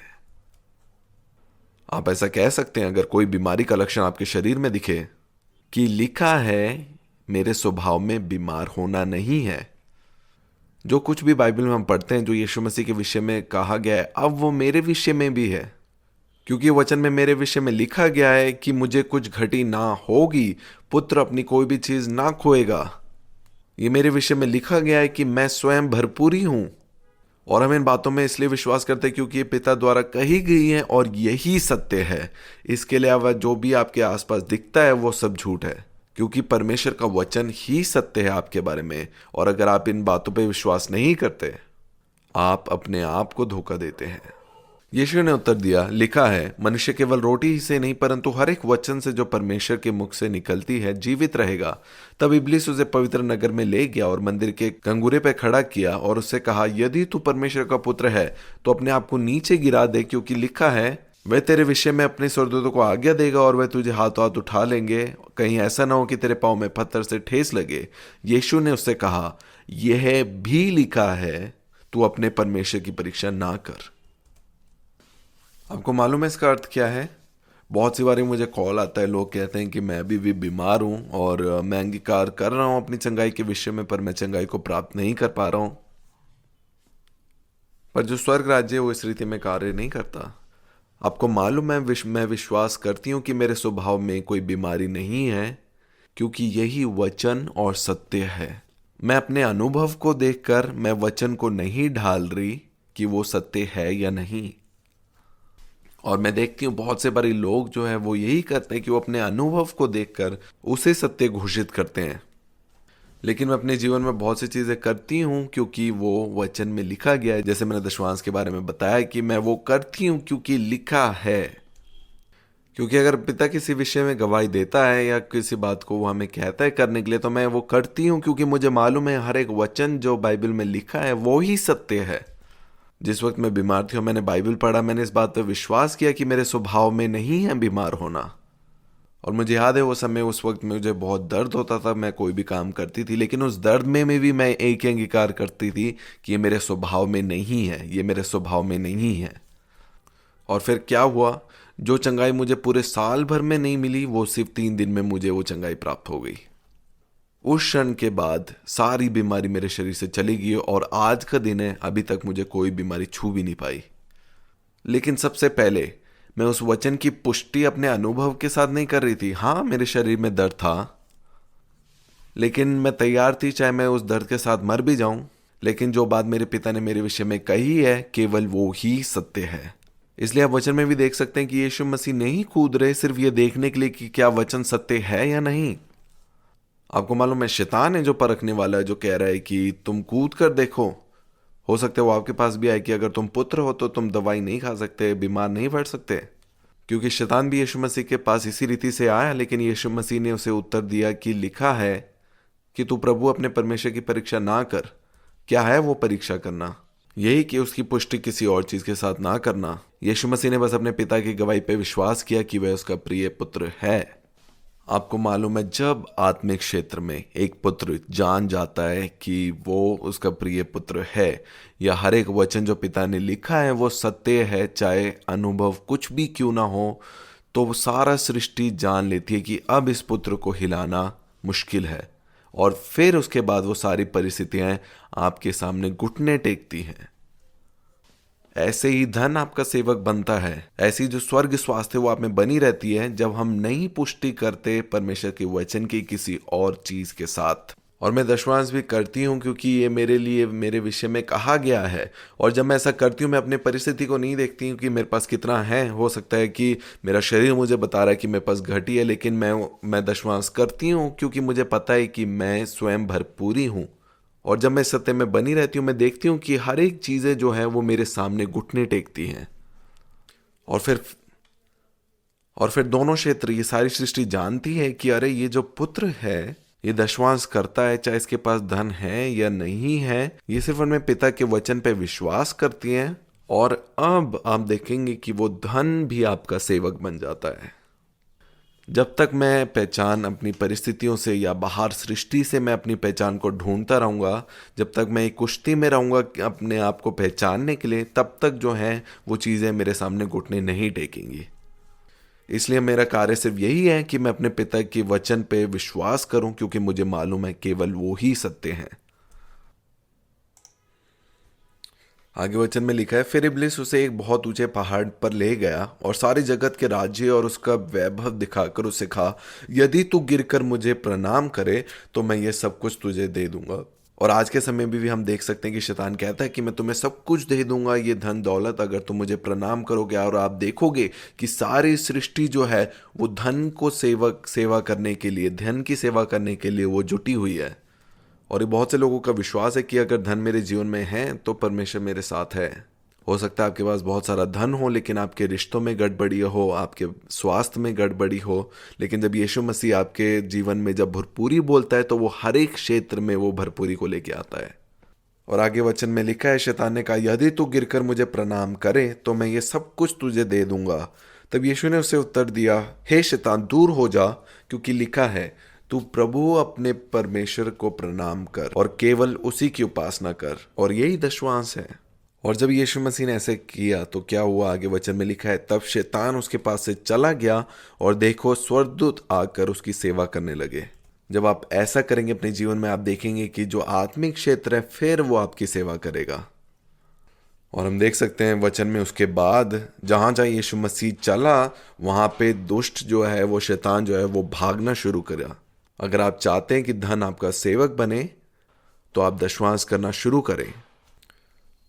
आप अपने जीवन में केवल ये विश्वास करें कि आपके आसपास कुछ भी क्यों ना होने दो, लेकिन आपकी जो पहचान है वो हमेशा वचन पे आधारित होनी चाहिए, क्योंकि वही सत्य है। आप भरपूरी हैं, चाहे आपके बैंक में पैसा हो या ना हो। आपको मालूम है, मैं बचपन से विश्वास करती थी कि मैं बहुत धनी हूं, क्योंकि मैं जानती थी कि मेरा पिता स्वर्गीय पिता है। और वह पहचान इसमें आधारित नहीं थी क्या मेरे पास है या नहीं है, लेकिन वो सारी चीज़ें जो है वो मुझे मिल जाती थी। और अगर आप भी चाहते हैं भरपूरी के साथ जीना, तो विश्वास करें पिता के वचन को जो आपके विषय में है, ना कि जो आपको बाहर दिखता है। जब आप ऐसा करना शुरू करेंगे, फिर आप देखेंगे कि वो सारी चीज़ें आपके सेवक बन जाएंगे। ये वचन में लिखा है कि मृत्यु का आपके ऊपर कोई अधिकार नहीं है।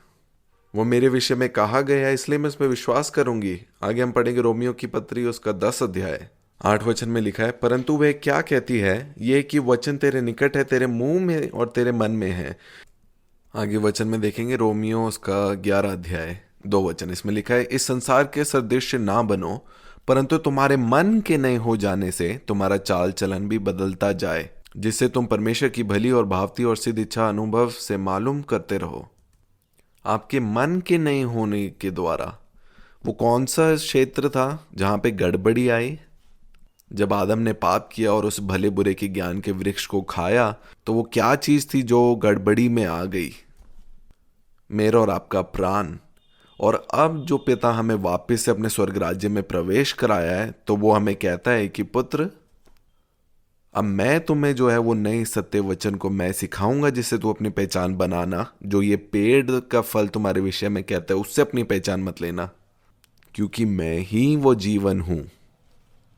क्योंकि सारी सृष्टि जो है वो गवाही देती है, वो उन फल को उत्पन्न करती है जब हम पिता के वचन के साथ एक होते हैं।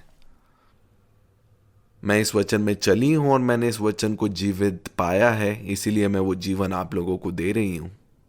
और मैंने देखा कि जितना मैं वचन में बनी हुई हूँ, जितना मैं सत्य में अपनी पहचान को आधारित किया है, चाहे मेरे जीवन में बहुत सी परिस्थितियाँ क्यों ना आने दो। एक समय में परिस्थितियाँ थी जो मेरे ऊपर नियंत्रण रखती थी, लेकिन जब मैं अपनी पहचान में बनी हुई हूँ तो मैं जानती हूँ कि अब जो है मेरी पहचान केवल मेरे पिता से आती है, और हर एक परिस्थिति अब मेरे पैरों के नीचे है।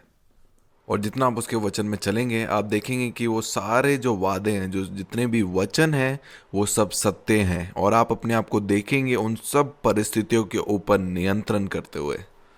आगे हम वचन से पढ़ेंगे 2 कोरिन्थियों उसका 3 अध्याय उसका 17 वचन। प्रभु तो आत्मा है, और जहाँ कहीं प्रभु का आत्मा है वहाँ स्वतंत्रता है। परंतु जब हम सबके उजड़े चेहरे से प्रभु का प्रताप इस प्रकार प्रकट होता है, जिस प्रकार दर्पण में, तो प्रभु के द्वारा जो आत्मा है, हम तेजस्वी रूप में अंश अंश करके बदलते जाते हैं। तो कौन है जो हमें वो बदलता है? वो पवित्र आत्मा है। और जितना मैं सीखता हूँ पवित्र आत्मा को मेरे अंदर कार्य करने के लिए, मैं देखता हूँ कि वो मुझे और अधिक आत्मिक मनुष्य, उस आत्मिक पहचान में पवित्र आत्मा मुझे लेके आता है। अगर परमेश्वर का वचन मेरे विषय में कहता है कि मैं बीमार नहीं पड़ सकता, तो वो मैं अपने शरीर में भी उस सत्य को देखूंगा, क्योंकि वही सत्य है। और वचन जो दर्पण है, हम प्रभु के द्वारा जो आत्मा है, हम उस तेजस्वी रूप में अंश अंश करके बदलते जाते हैं। इसलिए जब परिस्थिति आपके सामने आती है, आप नहीं भूलते कि आप कौन हैं। क्योंकि जब परीक्षा के समय आती है, हमें नहीं भूलना कि हम कौन हैं। जैसे जा की गवाही में हमने सुना कि उनका प्लेन में जाना ही वो कार्य था जो उनकी पहचान से सहमति रखता था। क्योंकि जो आप सोचते हो, आप बोलते हो और जो आप करते हो, जब वो एक हैं, तो सारी सृष्टि उस सत्य की गवाही के साथ सहमति देते हैं, उस पहचान में जो आप हैं। और इसी तरह हम देख सकते हैं हमारे जीवन में हर क्षेत्र में हम उस बढ़ोतरी को, उस उन्नति को हम अपने साथ देख सकते हैं। आगे हम पढ़ेंगे गलातियों की पत्री उसका 4 अध्याय 1 वचन। इस सत्य को आप पकड़ेंगे। यहाँ पे लिखा है, मैं कहता हूँ कि वारिस जब तक बालक है। वारिस कौन है? जैसे एक राजा का बेटा है, वो सब चीज़ें वो पाएगा क्योंकि वो उसका वारिस है, वो उसकी लहू की संतान है। यहाँ पे लिखा है, मैं ये कहता हूँ कि वारिस जब तक बालक है, यद्यपि सब वस्तुओं का स्वामी है, तो भी उसमें और दास में कोई भेद नहीं। तो यहाँ पे वचन कहता है, पिता कहता है कि जो बालक है और जो दास है, उनमें कोई भेद नहीं।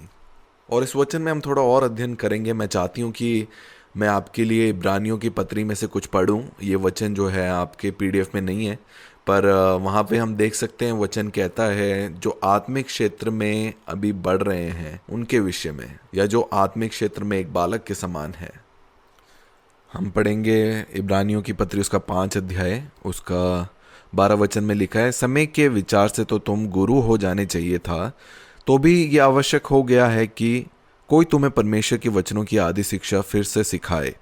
13 वचन में, क्योंकि दूध पीने वाले बच्चे को तो धार्मिकता के वचन की पहचान नहीं होती, क्योंकि वह बालक है, पर अनसियानों के लिए है, जिनकी ज्ञान इंद्रियां अभ्यास करते करते भले बुरे में भेद करने में निपुण हो गई है।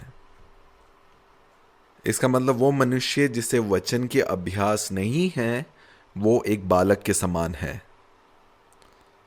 इसका अर्थ है कि उस मनुष्य को नहीं मालूम कि हमारी धार्मिकता जो है वो लहू के द्वारा हमें प्राप्त होती है। इसलिए वो अपने जीवन में हार को देखते हैं। इसलिए वचन में लिखा है, जिन्हें अनुग्रह की बहुतायत और धार्मिकता का वरदान प्राप्त हुआ है, वो अपने जीवन के हर क्षेत्र में जयवंत निकलेंगे। और कई बार हमें लग सकता है कि हमारी विरासत हमें प्राप्त नहीं हो रही, क्योंकि वचन में लिखा है कि जो बालक है और दास में कोई भेद नहीं है। जब आदम ने भी पाप किया तो एक दास्तव के मन में, दास्तव की सोच में वो गिर गया। आप देख सकते हैं जैसे कोविड आया और कोविड का गुलाम मनुष्य बन गया, धन जो है वो सबके ऊपर प्रभुता रखता है, बीमारी सबके ऊपर प्रभुता रखती है। और हम देख सकते हैं कि आदम जो है अब प्रभुता नहीं करता, लेकिन वो हर एक चीज़ों का वो गुलाम है, वो दास है। और जैसे पुराने नियम में परमेश्वर ने इज़राइलियों को मिस्र की गुलामी से वो उस वादे की हुई भूमि में लेके आया, वैसे हमें भी वो इस दास्तव में से छुड़ाकर वो हमें उस पुत्र के क्षेत्र में प्रवेश करके लेके आया। और हम देखेंगे कि हमारे जीवन में सब कुछ पहले से पिता ने पूरा किया है। और जो मसीह का मन है, जो हमारा नया मन है पवित्र आत्मा द्वारा, वो अंश अंश करके हमारे मन को बदलता है, ताकि हम जाने कि हमारा पिता है जो हमारे लिए सब कुछ ज़रूरतें पूरी करता है। और हम देखते हैं कि हर एक क्षेत्र में जिसमें हमारी दास की सोच थी, वहाँ से पवित्र आत्मा में छुड़ाकर एक आज़ादी में, एक स्वतंत्रता में, एक पुत्र की सोच में वो हमें लेके आता है। और जिन भी बातों का हम भय रखते हैं, हम देखते हैं हम उसके गुलाम बन जाते हैं। जो भी परिस्थिति हमारे जीवन में भय लेके आती है, वो कहती है कि मैं तुमसे बढ़कर हूँ, और उस भय को वो हमारे अंदर उत्पन्न करती है। क्योंकि जब जा के जीवन में भी जब परिस्थितियां आई जो कह रही थी कि नहीं, उस जगह में कोविड है, वहाँ पे बीमारी है, लेकिन वो सारी परिस्थितियां जो कह रही थी कि हम उनसे बढ़कर हैं, जब जा वहाँ पे गए, जब वो प्लेन में बैठे, तो ये प्रमाण हुआ कि नहीं, मैं इन सब परिस्थितियों से बढ़कर हूँ। फिर उस घोड़े पे नियंत्रण, उन परिस्थितियों पे नियंत्रण उनके जीवन में आते हमने देखा। क्योंकि परीक्षा के समय में वो नहीं भूले कि वो कौन है। आगे हम वचन से पढ़ेंगे, गलातियों की पत्री उसका 4 अध्याय, हम उसके 6 वचन से पढ़ेंगे। यहाँ पे लिखा है, और तुम जो पुत्र हो, इसलिए परमेश्वर ने अपने पुत्र के आत्मा को, जो हे अब्बा हे पिता कहकर पुकारता है, हमारे हृदयों में भेजा है। इसलिए तू अब दास नहीं परंतु पुत्र है, और जब पुत्र हुआ तो परमेश्वर के द्वारा वारिस भी हुआ। हर एक परिस्थितियां जो हमारे जीवन में आई हैं, वो एक पहचान के साथ आती है। और जो भी परिस्थिति जब हम देखते हैं कि वो परिस्थितियां हमारे ऊपर प्रबल कर रही है, चाहे हमारे रिश्ते में हो, चाहे हमारे धन के क्षेत्र में हो, हर एक परिस्थिति जिससे हम भय रखते हैं, वो एक पहचान को हमारे ऊपर, एक दास की पहचान को वो हमारे ऊपर लेके आती है। और वही वो समय है जब हम भयभीत नहीं होते, लेकिन हम अपनी पहचान में दृढ़ होकर उन परिस्थितियों के सामने घोषणा करते हैं कि मैं परमेश्वर का पुत्र हूँ। फिर आप देखेंगे अपने आप को उन सारी परिस्थितियों में प्रभुता करते हुए। इसलिए वचन कहता है कि तुम अब दास नहीं परंतु पुत्र हो, और जब पुत्र हुआ, मतलब नहीं भूलते कि हम पुत्र हैं, तो परमेश्वर के द्वारा हम वारिस भी हैं। फिर हर एक वचन जो हमारे लिखे हैं वो हाँ और आमीन में हम देखेंगे। क्योंकि जब मेरी मम्मी के जीवन में भी जब वो रिपोर्ट आई जो कैंसर की थी, एक भय मेरे मन में आया, और हर एक परिस्थितियां मुझे कह रही थी भागने के लिए, कुछ करने के लिए चिंता मेरे मन में आ रही थी। और उन परिस्थितियों में अगर मैं पुत्र की पहचान में नहीं होती तो मैं उस विरासत को प्राप्त नहीं कर पाती। लेकिन जब मैं अपनी पहचान में बनी रही और मैंने अपनी सोच में इस निश्चय को ठाने रहा कि नहीं, जो मेरी हैं चीज़ें हैं वो पिता की चीज़ें हैं, और मैं एक पुत्र हूँ, तो उस जीवन को मैंने अपनी मम्मी के अंदर भी बहते देखा। और जब मैंने उन परिस्थितियों से पहचान नहीं ली, लेकिन मैंने परिस्थितियों में नियंत्रण किया, फिर मैंने देखा कि जो मम्मी की रिपोर्ट भी है, अगली रिपोर्ट वो नेगेटिव आती है। जब भी हमारे जीवन में परीक्षा के समय आती है, हमें जानना है कि हम नहीं भूले कि हम कौन हैं, और उस पहचान में होकर वो सारे कार्य करें। क्योंकि पुत्र वो है जो परमेश्वर के वचन को सुनता है और उन्हें मानता है। क्योंकि अगर आप वचन सुन रहे और बहुत सा ज्ञान आपके पास है, लेकिन आप उस वचन पे नहीं चल रहे, और आप देखेंगे अभी भी बहुत सी परिस्थितियों में आप अभी भी दास हैं। मेरे और आपके कार्य बस यही है, नहीं भूलना कि हम कौन हैं जब परिस्थितियां हमारे विपरीत हों। क्योंकि जब मेरी मम्मी को कैंसर की रिपोर्ट आई, तो हो सकता था कि मैं भी जो भयभीत होकर दूसरे लोगों को मैं कॉल कर सकती थी, अपनी चिंताओं को बता सकती थी, लेकिन उस समय मैं बस अपनी पहचान में बनी रही कि जो कुछ मेरा है वो पिता आपका है। और मैंने कहा मम्मी नहीं, ऐसा, ये रिपोर्ट झूठ है, हम फिर से टेस्ट करेंगे। और फिर मैंने देखा कि जितना मैं उस शांति में बनी रही, मैंने देखा कि फिर मैं परिस्थितियों की दास नहीं थी, लेकिन परिस्थितियाँ मेरे सामने झुकी थी। और आप देखेंगे अपने जीवन में जब आप छोटी छोटी परिस्थितियों में आप प्रभुता करना शुरू करेंगे, जैसे कभी भी आपके जीवन में बीमारी है या आप बीमार हैं, सर दर्द है या जुकाम है, आप फ़ोन उठा के किसी को कॉल ना करें या मुझे कॉल ना करें चंगाई के लिए, लेकिन आप अपनी पहचान में बने रहिए। आप उस जीवन को जो आपके आत्मा में है, आपके शरीर में बहने दीजिए। और जितना आप अपनी पहचान आत्मा से लेंगे कि मेरे स्वभाव में नहीं है बीमार होना, आप देखेंगे उस चंगाई को बहता हुआ। और जैसे आप अपनी छोटी छोटी चीज़ों में आप अपनी पहचान में बने रहेंगे, आप देखेंगे कि बड़ी लड़ाई में आपको फिर लड़ने की भी ज़रूरत नहीं है। आगे हम पढ़ेंगे गलातियों की पत्री उसका 6 अध्याय। यहाँ पे लिखा है कि जो वचन की शिक्षा पाता है वह सब अच्छी वस्तुओं में सिखाने वाले को भागी करे। धोखा ना खाओ, परमेश्वर ठट्ठों में नहीं उड़ाया जाता, क्योंकि मनुष्य जो कुछ बोता है वही काटेगा। क्योंकि जो अपने शरीर के लिए बोता है वह शरीर के द्वारा विनाश की कटनी काटेगा, और जो आत्मा के लिए बोता है वह आत्मा के द्वारा अनंत जीवन की कटनी काटेगा। यहाँ पे वचन में लिखा है कि जो अपने शरीर के लिए बोता है वह शरीर के द्वारा विनाश को काटेगा, और जो आत्मा के लिए बोता है वह आत्मा के द्वारा अनंत जीवन को पाएगा। क्या अर्थ है इसका? हमारे जीवन में हर एक परिस्थितियों में या तो हम शरीर से चल सकते हैं या आत्मा से। शरीर क्या है? हर एक चीज़ जो हम अपने शारीरिक इंद्रियों से हम देखते हैं, छूते हैं, महसूस करते हैं। तो जैसे जब मेरी मम्मी की रिपोर्ट आई तो हो सकता था मैं शरीर के अनुसार मैं कार्य कर सकती थी, और अगर मैं शरीर में बोऊंगी और शरीर की बातों पे मन लगाऊंगी, इसका मतलब मैं शरीर की दास हूँ फिर, और उसका फल मृत्यु होगा।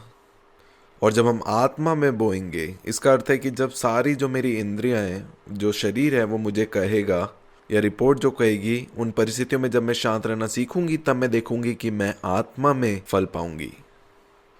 उसका वचन मुझ में बना है, इसलिए मैं उस जीवन को देखूंगी। और जैसा वचन में लिखा है कि जो आत्मा में बोएगा उसका फल जीवन होगा। क्योंकि जितना शांत रहना हम परिस्थितियों में, तूफानों के बीच में रहना सीख लेते हैं, हम देखेंगे कि वो आत्मा का जो फल है वो हमेशा जीवन होगा। आगे हम वचन में पढ़ेंगे, आप PDF फाइल में देख सकते हैं। मन की लड़ाई। आपको मालूम है हर एक चीज़ जो हमारे आसपास होती है वो हमारे विचारों में या हमारे मन के साथ उन विचारों में कुश्ती होती है। क्योंकि जो हमारा मन है वो उस बेकाबू घोड़े के समान है, और जितना हम इसको शांत रहना सीखते हैं, उसको नियंत्रण में लेके आना सीखते हैं, फिर हम देखेंगे हम हर एक परिस्थिति में जयवंत से बढ़कर हैं। हम पढ़ेंगे 2 कुरिन्थियों उसका 10 अध्याय उसका 3 वचन।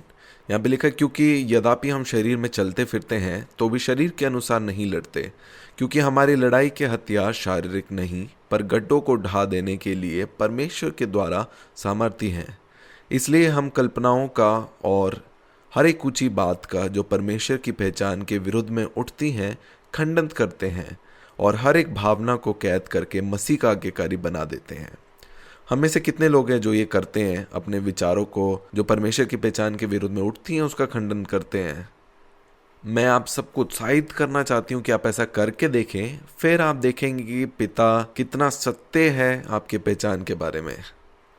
हम देख सकते हैं वचन में लिखा है, क्योंकि यद्यपि हम शरीर में चलते फिरते हैं तो भी शरीर के अनुसार नहीं लड़ते।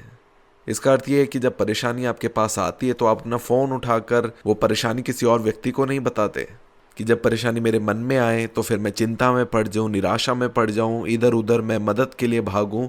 परमेश्वर नहीं चाहता कि हम शरीर से लड़ें, क्योंकि वचन में लिखा है कि हमारे लड़ाई के हथियार शारीरिक नहीं है पर गढ़ों को ढा देने के लिए परमेश्वर के द्वारा सामर्थी हैं।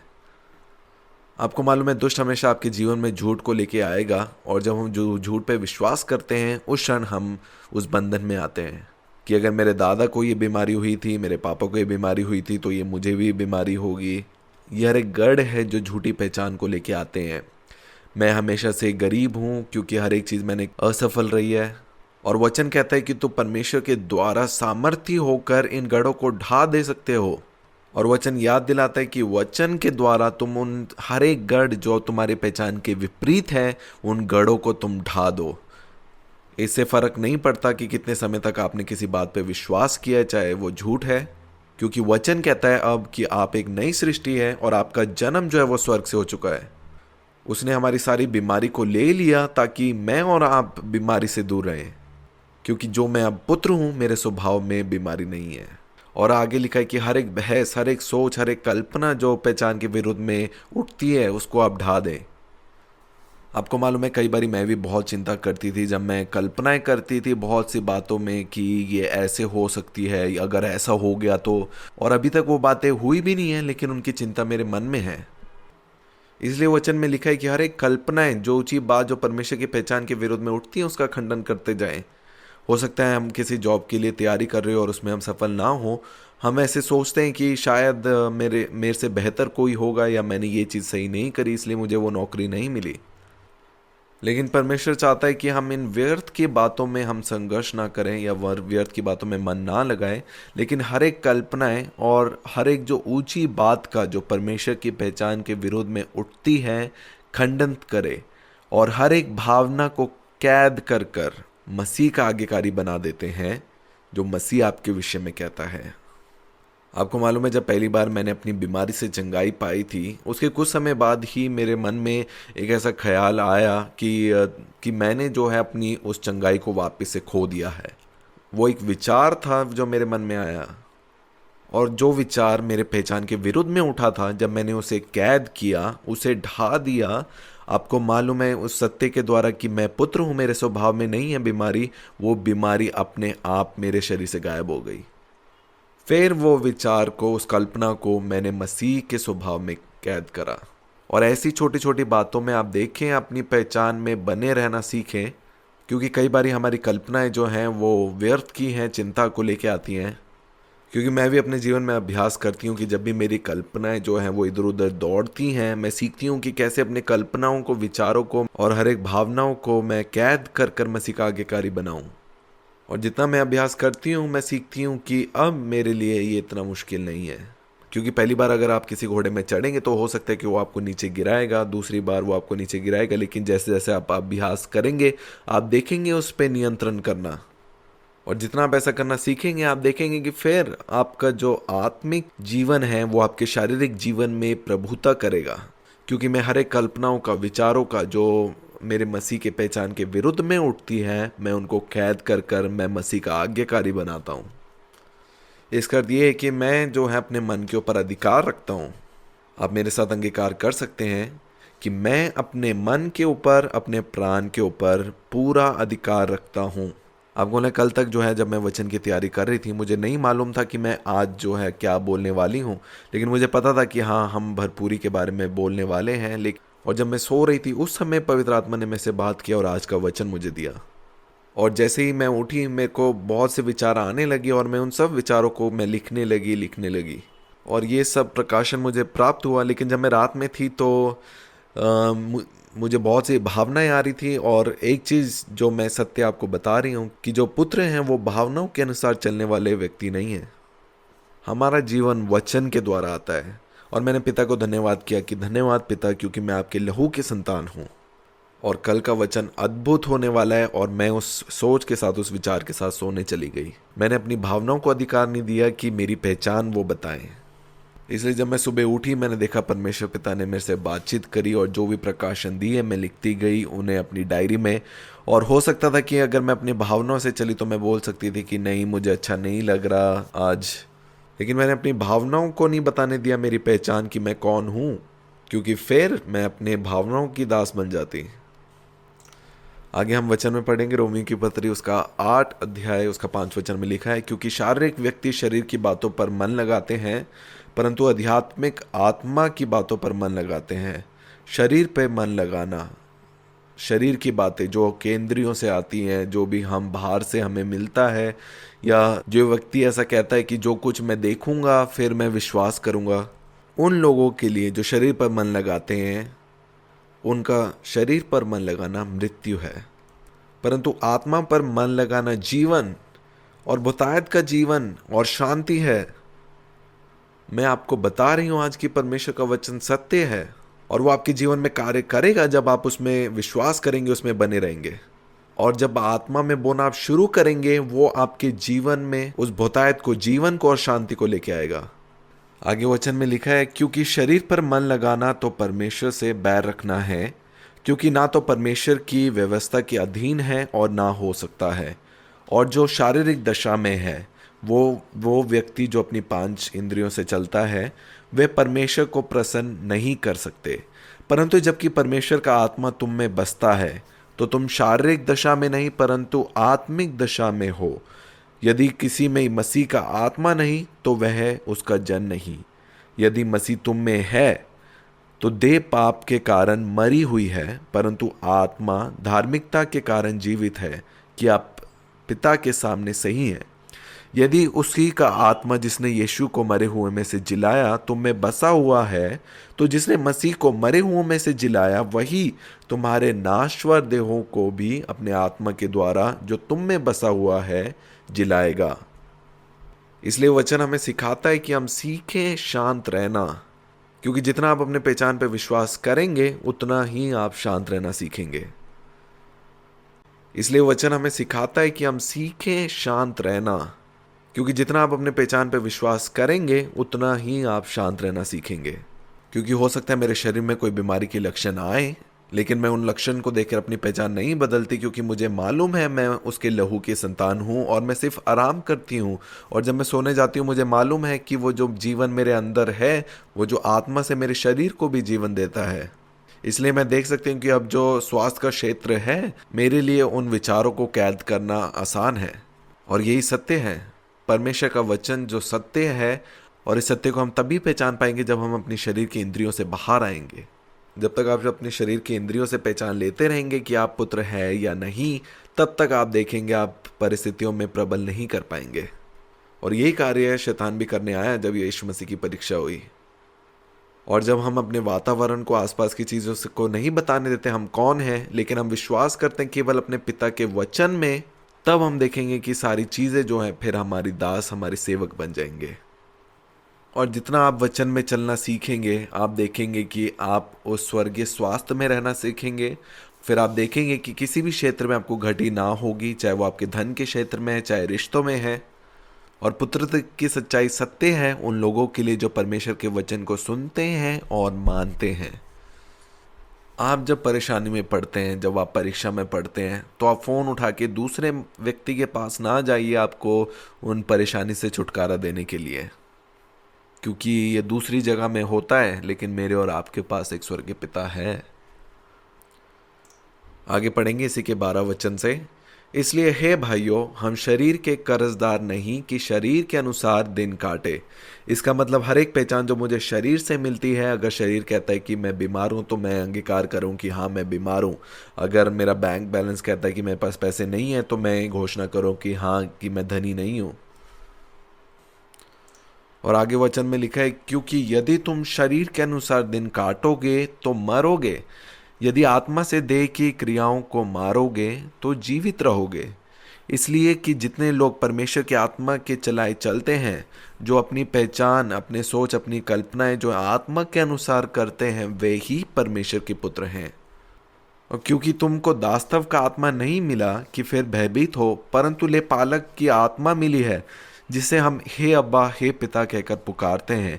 और आत्मा, आप ही हमारी आत्मा के साथ गवाही देता है कि हम परमेश्वर की संतान हैं, हम उसके पुत्र हैं। और यदि पुत्र हैं तो वारिस भी, वरन परमेश्वर के साथ वारिस और मसीह के संगी वारिस हैं, कि जब हम उसके साथ दुख उठाएं तो उसके साथ महिमा भी पाएं। यहाँ पे वचन में लिखा है कि आत्मा, आप ही हमारी आत्मा के साथ गवाही देता है कि हम परमेश्वर की संतान हैं। आपको मालूम है, जब मैं सत्य को कहता हूँ कि मेरे स्वभाव में नहीं है बीमार होना, तब जो आत्मा भी है मेरी आत्मा के साथ उस सत्य में गवाही देती है। और फिर लिखा है कि यदि संतान है तो वारिस भी। फिर आप देखेंगे अपने आत्मा से वो सारा जीवन आपके शरीर में भी वो बहता हुआ देखेंगे। आगे पढ़ेंगे फिलिपियों की पत्री, उसका 4 अध्याय 8 वचन।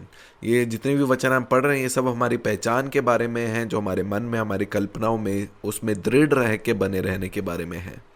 यहाँ पे लिखा है, इसलिए हे भाइयों, जो जो बातें सत्य हैं, परमेश्वर के हर एक वचन, और जो जो बातें आदरणीय हैं, और जो जो बातें उचित हैं, और जो जो बातें पवित्र हैं, और जो जो बातें सुहानी हैं परमेश्वर के सत्य के बारे में, और जो जो बातें मनभावनी हैं, अर्थात जो भी बातें सद्गुण और प्रशंसा की बातें हैं, उन पर ध्यान लगाया करो। इसका मतलब हर एक जो भावनाएं, कल्पनाएं जो मसीह के पहचान के विरुद्ध में उठती है, उसको हम दास बनाते हैं, मसीह के अधीन करते हैं। और आगे लिखा है, जो जो बातें तुमने मुझसे सीखी और ग्रहण की और सुनी और मुझ में देखी, उन्हीं का पालन किया करो, जो परमेश्वर जो शांति का सोता है तुम्हारे साथ रहेगा। आगे पढ़ेंगे कुलुस्सियों की पत्री 3 अध्याय 1 वचन। अतः जब तुम मसीह के साथ जिलाए गए तो स्वर्गीय वस्तु की खोज में रहो, जहां मसीह विराजमान है और परमेश्वर की दाहिनी ओर बैठा है। पृथ्वी पर की नहीं परंतु स्वर्गीय वस्तु पर ध्यान लगाओ, क्योंकि तुम जो मर गए और तुम्हारा जीवन मसीह के साथ परमेश्वर में छुपा हुआ है, जब मसीह जो हमारा जीवन है प्रकट होगा, तब तुम भी उसके साथ महिमा सहित प्रकट किए जाओगे। यहाँ पे वचन में लिखा है कि पृथ्वी पर की नहीं परंतु स्वर्गीय वस्तु पर ध्यान लगाओ। यीशु मसीह ने कहा कि तुम इस संसार के हो लेकिन मैं इस संसार का नहीं हूँ।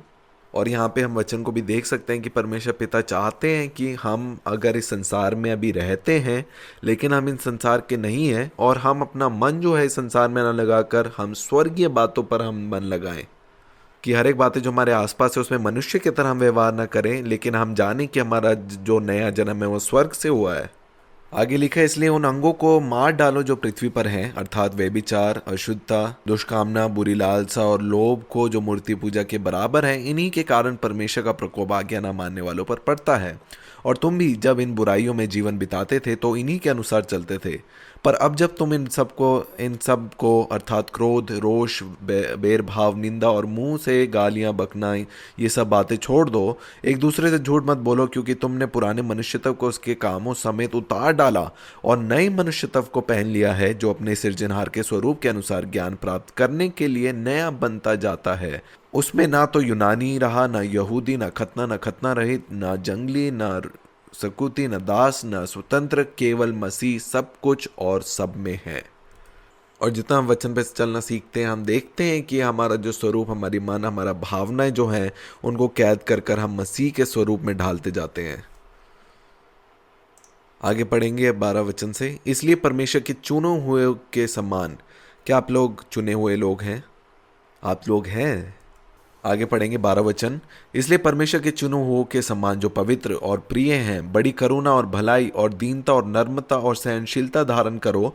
और यदि किसी को किसी पर दोष देने का कोई कारण हो तो एक दूसरे की सह लो और एक दूसरे के अपराध क्षमा करो। जैसे प्रभु ने तुम्हारे अपराध क्षमा किए वैसे ही तुम भी करो। इन सब के ऊपर प्रेम का जो सिद्धता का कुटुंब है बांध लो। मसीह की शांति, जिसके लिए तुम एक देह होकर बुलाए भी गए हो, तुम्हारे हृदय में राज्य करे और तुम धन्यवादी बने रहो। मसीह के वचन को अपने हृदय में अधिकताई से बसने दो और सिद्ध ज्ञान सहित एक दूसरे को सिखाओ और चिताओ, और अपने अपने मन में अनुग्रह के साथ परमेश्वर के लिए भजन और स्तुति गान और आत्मिक गीत गाओ। वचन में या काम में जो कुछ भी करो, सब प्रभु यीशु के नाम में करो और उसके द्वारा परमेश्वर पिता का धन्यवाद करो। आपको मालूम है, आज जब हम भरपूरी के बारे में बात कर रहे हैं, परमेश्वर देखता है आपको भरपूरी हर एक क्षेत्र में। और जब लोग मेरे पास आते हैं तो अपनी समस्याओं को लेकर वो इन 3 क्षेत्र में हैं। पहला, या तो वो आपके धन के क्षेत्र में है, या फिर आपके रिश्तों में है, या फिर आपके स्वास्थ्य में है। और हो सकता है जितने लोग वचन सुन रहे हैं आप भी इन 3 समस्याओं में जूझ रहे हो, लेकिन इन तीनों परेशानी का जो हल है वो एक है, और वो हल परमेश्वर के वचन के द्वारा है। जैसे धन के क्षेत्र में हमने सीखा दशवांश के बारे में। हम एक और वचन पढ़ेंगे, दूसरे कुरिन्थियों की पत्री उसका 9 अध्याय उसका 6 वचन में। यहाँ पे लिखा है, परंतु बात यह है, जो थोड़ा बोता है वह थोड़ा काटेगा, और जो बहुत बोता है वह बहुत काटेगा। हर एक जन जैसा मन में ठाने वैसा ही दान करे, न कुड़ के और न दबाव से, क्योंकि परमेश्वर हर्ष से देने वालों से प्रेम रखता है। यहाँ पे वचन कहता है कि हर एक जन जैसा मन में ठाने। और 8वें वचन में लिखा है, परमेश्वर सब प्रकार का अनुग्रह तुम्हें बहुतायत से दे सकता है, जिसमें हर बात में और हर समय सब कुछ जो तुम्हें आवश्यक हो तुम्हारे पास रहे। और नीचे 10 वचन पढ़ेंगे। यहाँ पे लिखा आते हैं, जो बोने वाले को बीज और भोजन के लिए रोटी देता है, वे तुम्हें बीज देगा और उसे फलवंत करेगा और तुम्हारे धार्मिकता के फलों को बढ़ाएगा। आपको मालूम है, जब भी आप किसी ज़रूरतमंद के जीवन में आप बोते हैं, या कोई मांगने वाला आपके पास आता है और उसको आप धन देते हो, मैं आप सबको उत्साहित करना चाहती हूँ कि जब आप उसे वो धन दो तो आप एक उद्देश्य के साथ उस धन को बोए। क्या अर्थ है उद्देश्य के साथ? जैसे किसान जब बीज बोता है, क्या उसके मन में कोई उद्देश्य होता है या वो ऐसी बीज बोता रहता है? क्योंकि एक किसान के रूप में अगर केले का फल चाहता है तो उसे मालूम है कि उसे केले का बीज बोना होगा, और वो उस उद्देश्य के साथ बोता है। इसलिए जब मैं और आप बोते हैं तो हर्ष के साथ बोए और उद्देश्य के साथ हम बोए। हम एक और वचन को पढ़ेंगे, यशाया उसका 55, उसके 10 वचन में लिखा है, जिस प्रकार से वर्षा और हिम आकाश से गिरता है और वहाँ यूं ही लौट नहीं जाता, वरन भूमि पर पड़कर उपज उपजाते हैं, जिससे बोने वालों को बीज और खाने वालों को रोटी मिलती है, उसी प्रकार से मेरा वचन भी होगा जो मेरे मुख से निकलता है, वह व्यर्थ ठहरकर मेरे पास ना लौटेगा, परंतु जो मेरी इच्छा है उसे वह पूरी करेगा, और जिस काम के लिए मैंने उसे भेजा है उसे वह सफल करेगा। जब परमेश्वर पिता हमारे बारे में कुछ कहता है तो वो उद्देश्य के साथ उसे कहता है। और हो सकता है कि अगली बार कोई भी जन आपके पास कोई मदद मांगने के लिए आए या उसके जीवन में आप कुछ बोना चाहते हैं, तो मैं आपको उत्साहित करती हूँ कि आप एक उद्देश्य के साथ उस बीज को बोएं। कि अगर हो सकता है आपको साइकिल चाहिए तो आप साइकिल के लिए कुछ धन बो सकते हैं। आप ऐसा करते हैं उस रिश्ते के लिए, क्योंकि फिर जिस दिन आपको वो साइकिल मिलेगी आपके मुंह से धन्यवाद निकलेगा कि धन्यवाद पिता इस फल के लिए। और मैं सिर्फ साइकिल देखने के लिए नहीं बोती, लेकिन मैं विश्वास के साथ बोती हूँ और एक उद्देश्य के साथ बोती हूँ। क्योंकि पहले मैं धन के साथ उद्देश्य के साथ बोऊंगी तो फिर मैं देखूंगी कि हर एक चीज़ जो मैं अपने वचन के द्वारा भी बोऊंगी, मुझे निश्चय होगा कि मेरा वचन जो है वापस खाली लौटकर असफल होकर नहीं लौटेगा। फिर आप अपने जीवन में देखेंगे जितना वचन को सुनेंगे और मानेंगे, फिर आप एक उद्देश्य के साथ दूसरों के लिए बोलेंगे, आप देखेंगे कि वो वचन फिर जो है वो आपके पास वो खाली नहीं लौटेगा, लेकिन जिस उद्देश्य के लिए वो भेजा गया है उसे वो सफल करके लौटेगा। तो धन के क्षेत्र में हमने सीखा, हमने दशवांश के बारे में सीखा और हमने उद्देश्य के साथ बोने के बारे में भी सीखा। दूसरा है रिश्तों के क्षेत्र में। और मैं आपको सच में ये बताना चाहती हूँ कि मैं बता रही हूँ कि कैसे हम उस भरपूरी को प्राप्त कर सकते हैं अपने धन के क्षेत्र में और रिश्तों के क्षेत्र में। और जितने भी रिश्ते मेरे आसपास हैं मैं उनमें देखती हूँ उन फलों को जो पवित्र आत्मा के फल हैं, प्रेम, आनंद, शांति, धीरज, कृपा, भलाई, विश्वास, नम्रता और संयम है। हो सकता है कि कोई मनुष्य है, कोई व्यक्ति है जिसने आपके बारे में बुरी बातें कही हैं, लेकिन आप उस व्यक्ति के बारे में जब बुरा नहीं कहते तो वो संयम को दिखाता है।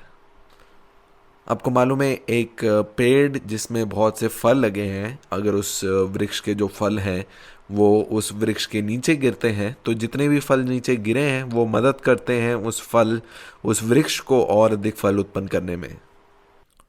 और जितना हम पवित्र आत्मा के साथ इन फलों को प्राप्त करने के लिए हम कार्य करेंगे, हम देखेंगे कि हम हर एक क्षेत्र में उस उन्नति को प्राप्त करेंगे और वो चीज़ें आपको वापस से मिलेंगी। मैंने देखा है अगर मैंने किसी के प्रति मैं दयावंत रही हूँ तो मुझ पे भी दया की गई है।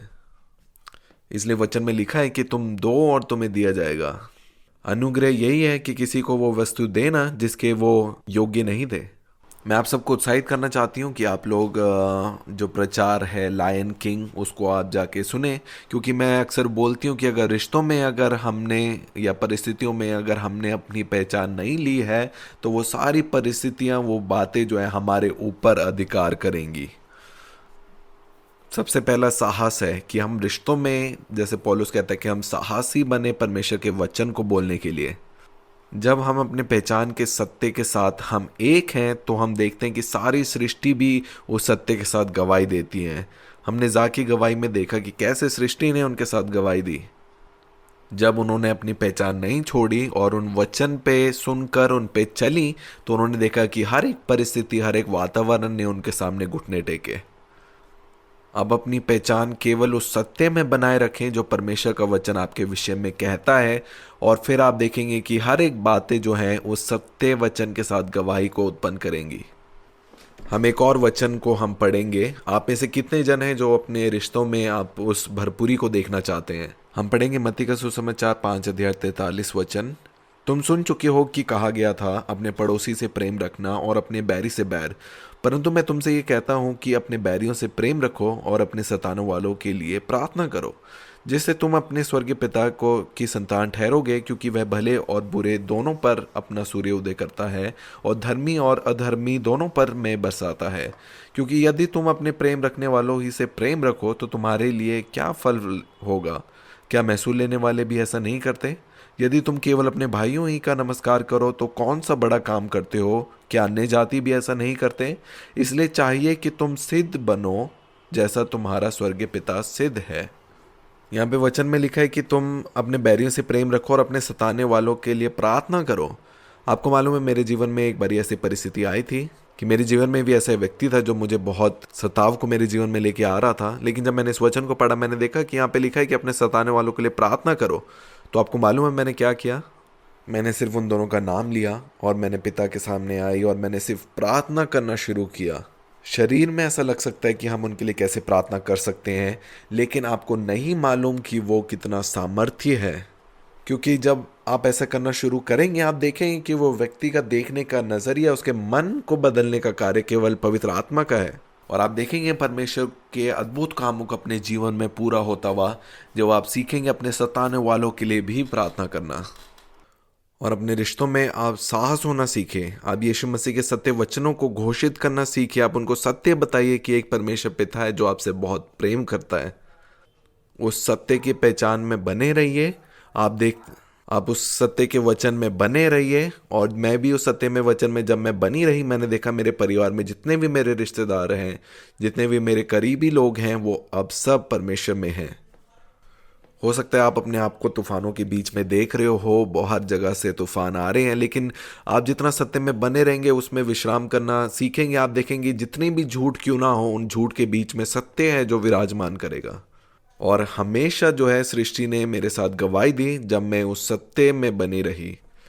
आपको मालूम है मेरे जीवन में इतनी गवाहियाँ हुई। जब मेरे काम के लिए जब मैं यूके जा रही थी, मैंने अपने परिवार को वालों को बताया कि मैं 3 दिन के लिए वहाँ पे जा रही हूँ। मुझे नहीं पता कि मेरा स्कार्फ जो मैं बनाती हूँ कौन पहनेगा, लेकिन परमेश्वर ने अनुग्रह दिया। वहाँ पे जब मैं गई, मैं वहाँ के प्रधानमंत्री की पत्नी से मिली और उन्होंने मुझे अपने घर में बुलाया और वहाँ पे मैंने उनको परमेश्वर के बारे में बताया। और जब मैं वापस घर आई तो मेरा पूरा परिवार जानता था कि इसके साथ कोई है, कोई एक उसका स्वर्गीय पिता है जो इसके लिए सब कुछ पूरा करता है।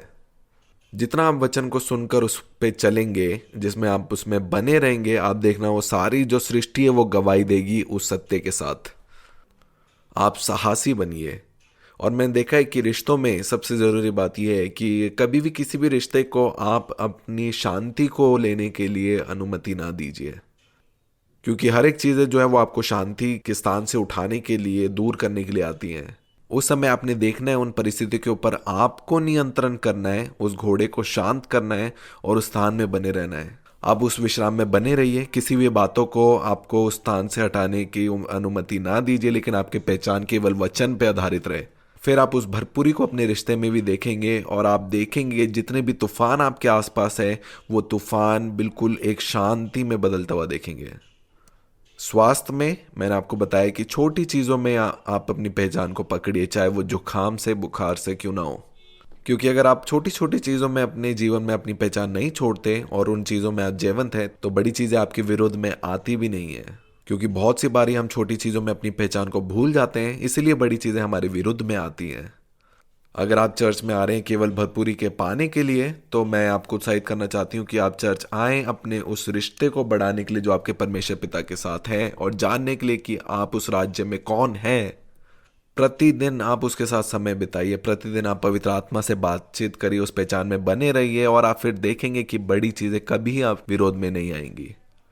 क्योंकि यीशु मसीह आए जीवन देने के लिए और बहुतायत का जीवन देने के लिए। आप यहाँ पे बोर्ड में देख सकते हैं, मैंने एक चित्र को बनाया है, एक ब्रिज है ये। आपका जो आत्मा है उसका उद्धार हो गया। हर एक जो वादे हैं हाँ और आमीन में, वो आपकी आत्मा के लिए है। और ब्रिज के दूसरी तरफ आपका शरीर है। वो हर एक चीज़ें जो आप शरीर में देखना चाहते हैं, उन परिस्थितियों को दूर होता हुआ देखना चाहते हैं। और आपकी आत्मिक क्षेत्र से इस क्षेत्र में लेके आने के लिए जो ब्रिज है वो आपका प्राण है, वो आपका मन, आपकी सोच, आपकी कल्पनाएं हैं। जितना मैं आत्मिक सत्य पे विश्वास करना शुरू करता हूँ, फिर मैं देखता हूँ कि वो जो जीवन आत्मा में है वो मेरे प्राण के द्वारा मेरे शरीर में भी इस भौतिक क्षेत्र में भी उस जीवन को मैं बहता हुआ देखता हूँ। क्योंकि परमेश्वर का पुत्र वो है जो परमेश्वर के वचन को सुनता है और उनको मानता है, उस पर चलता है। और जो चलने का कार्य है वो व्यवस्था नहीं है, लेकिन वो सत्य में बने रहना है जो पिता आपके बारे में कहता है। उन परिस्थितियों के ऊपर नियंत्रण करना।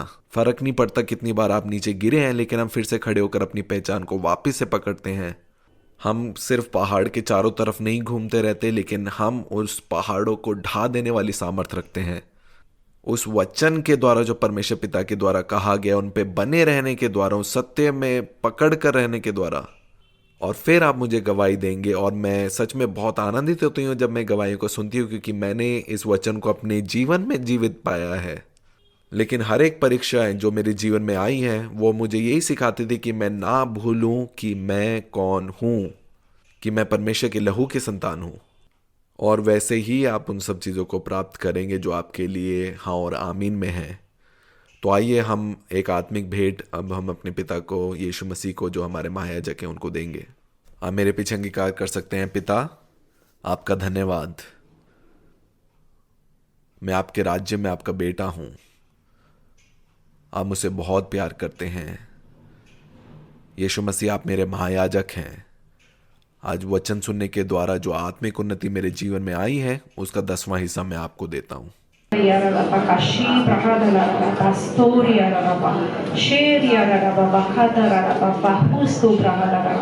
Father, I thank you, we are sons in your kingdom, and even as this word has come, I thank you that it's going to bear fruit in all of their lives, that in every area you have come to give us life and life more abundantly, in relationships, in health, in finances, in every area. And I thank you as sons, this is our inheritance. You're bringing us out of a mind of a slave into the mind of a son who is at peace and at rest with what you say about him, that it's all by the blood. All things are under my feet. A son fears nothing because everything is under his feet. I thank you, Father, in Jesus' name. Amen.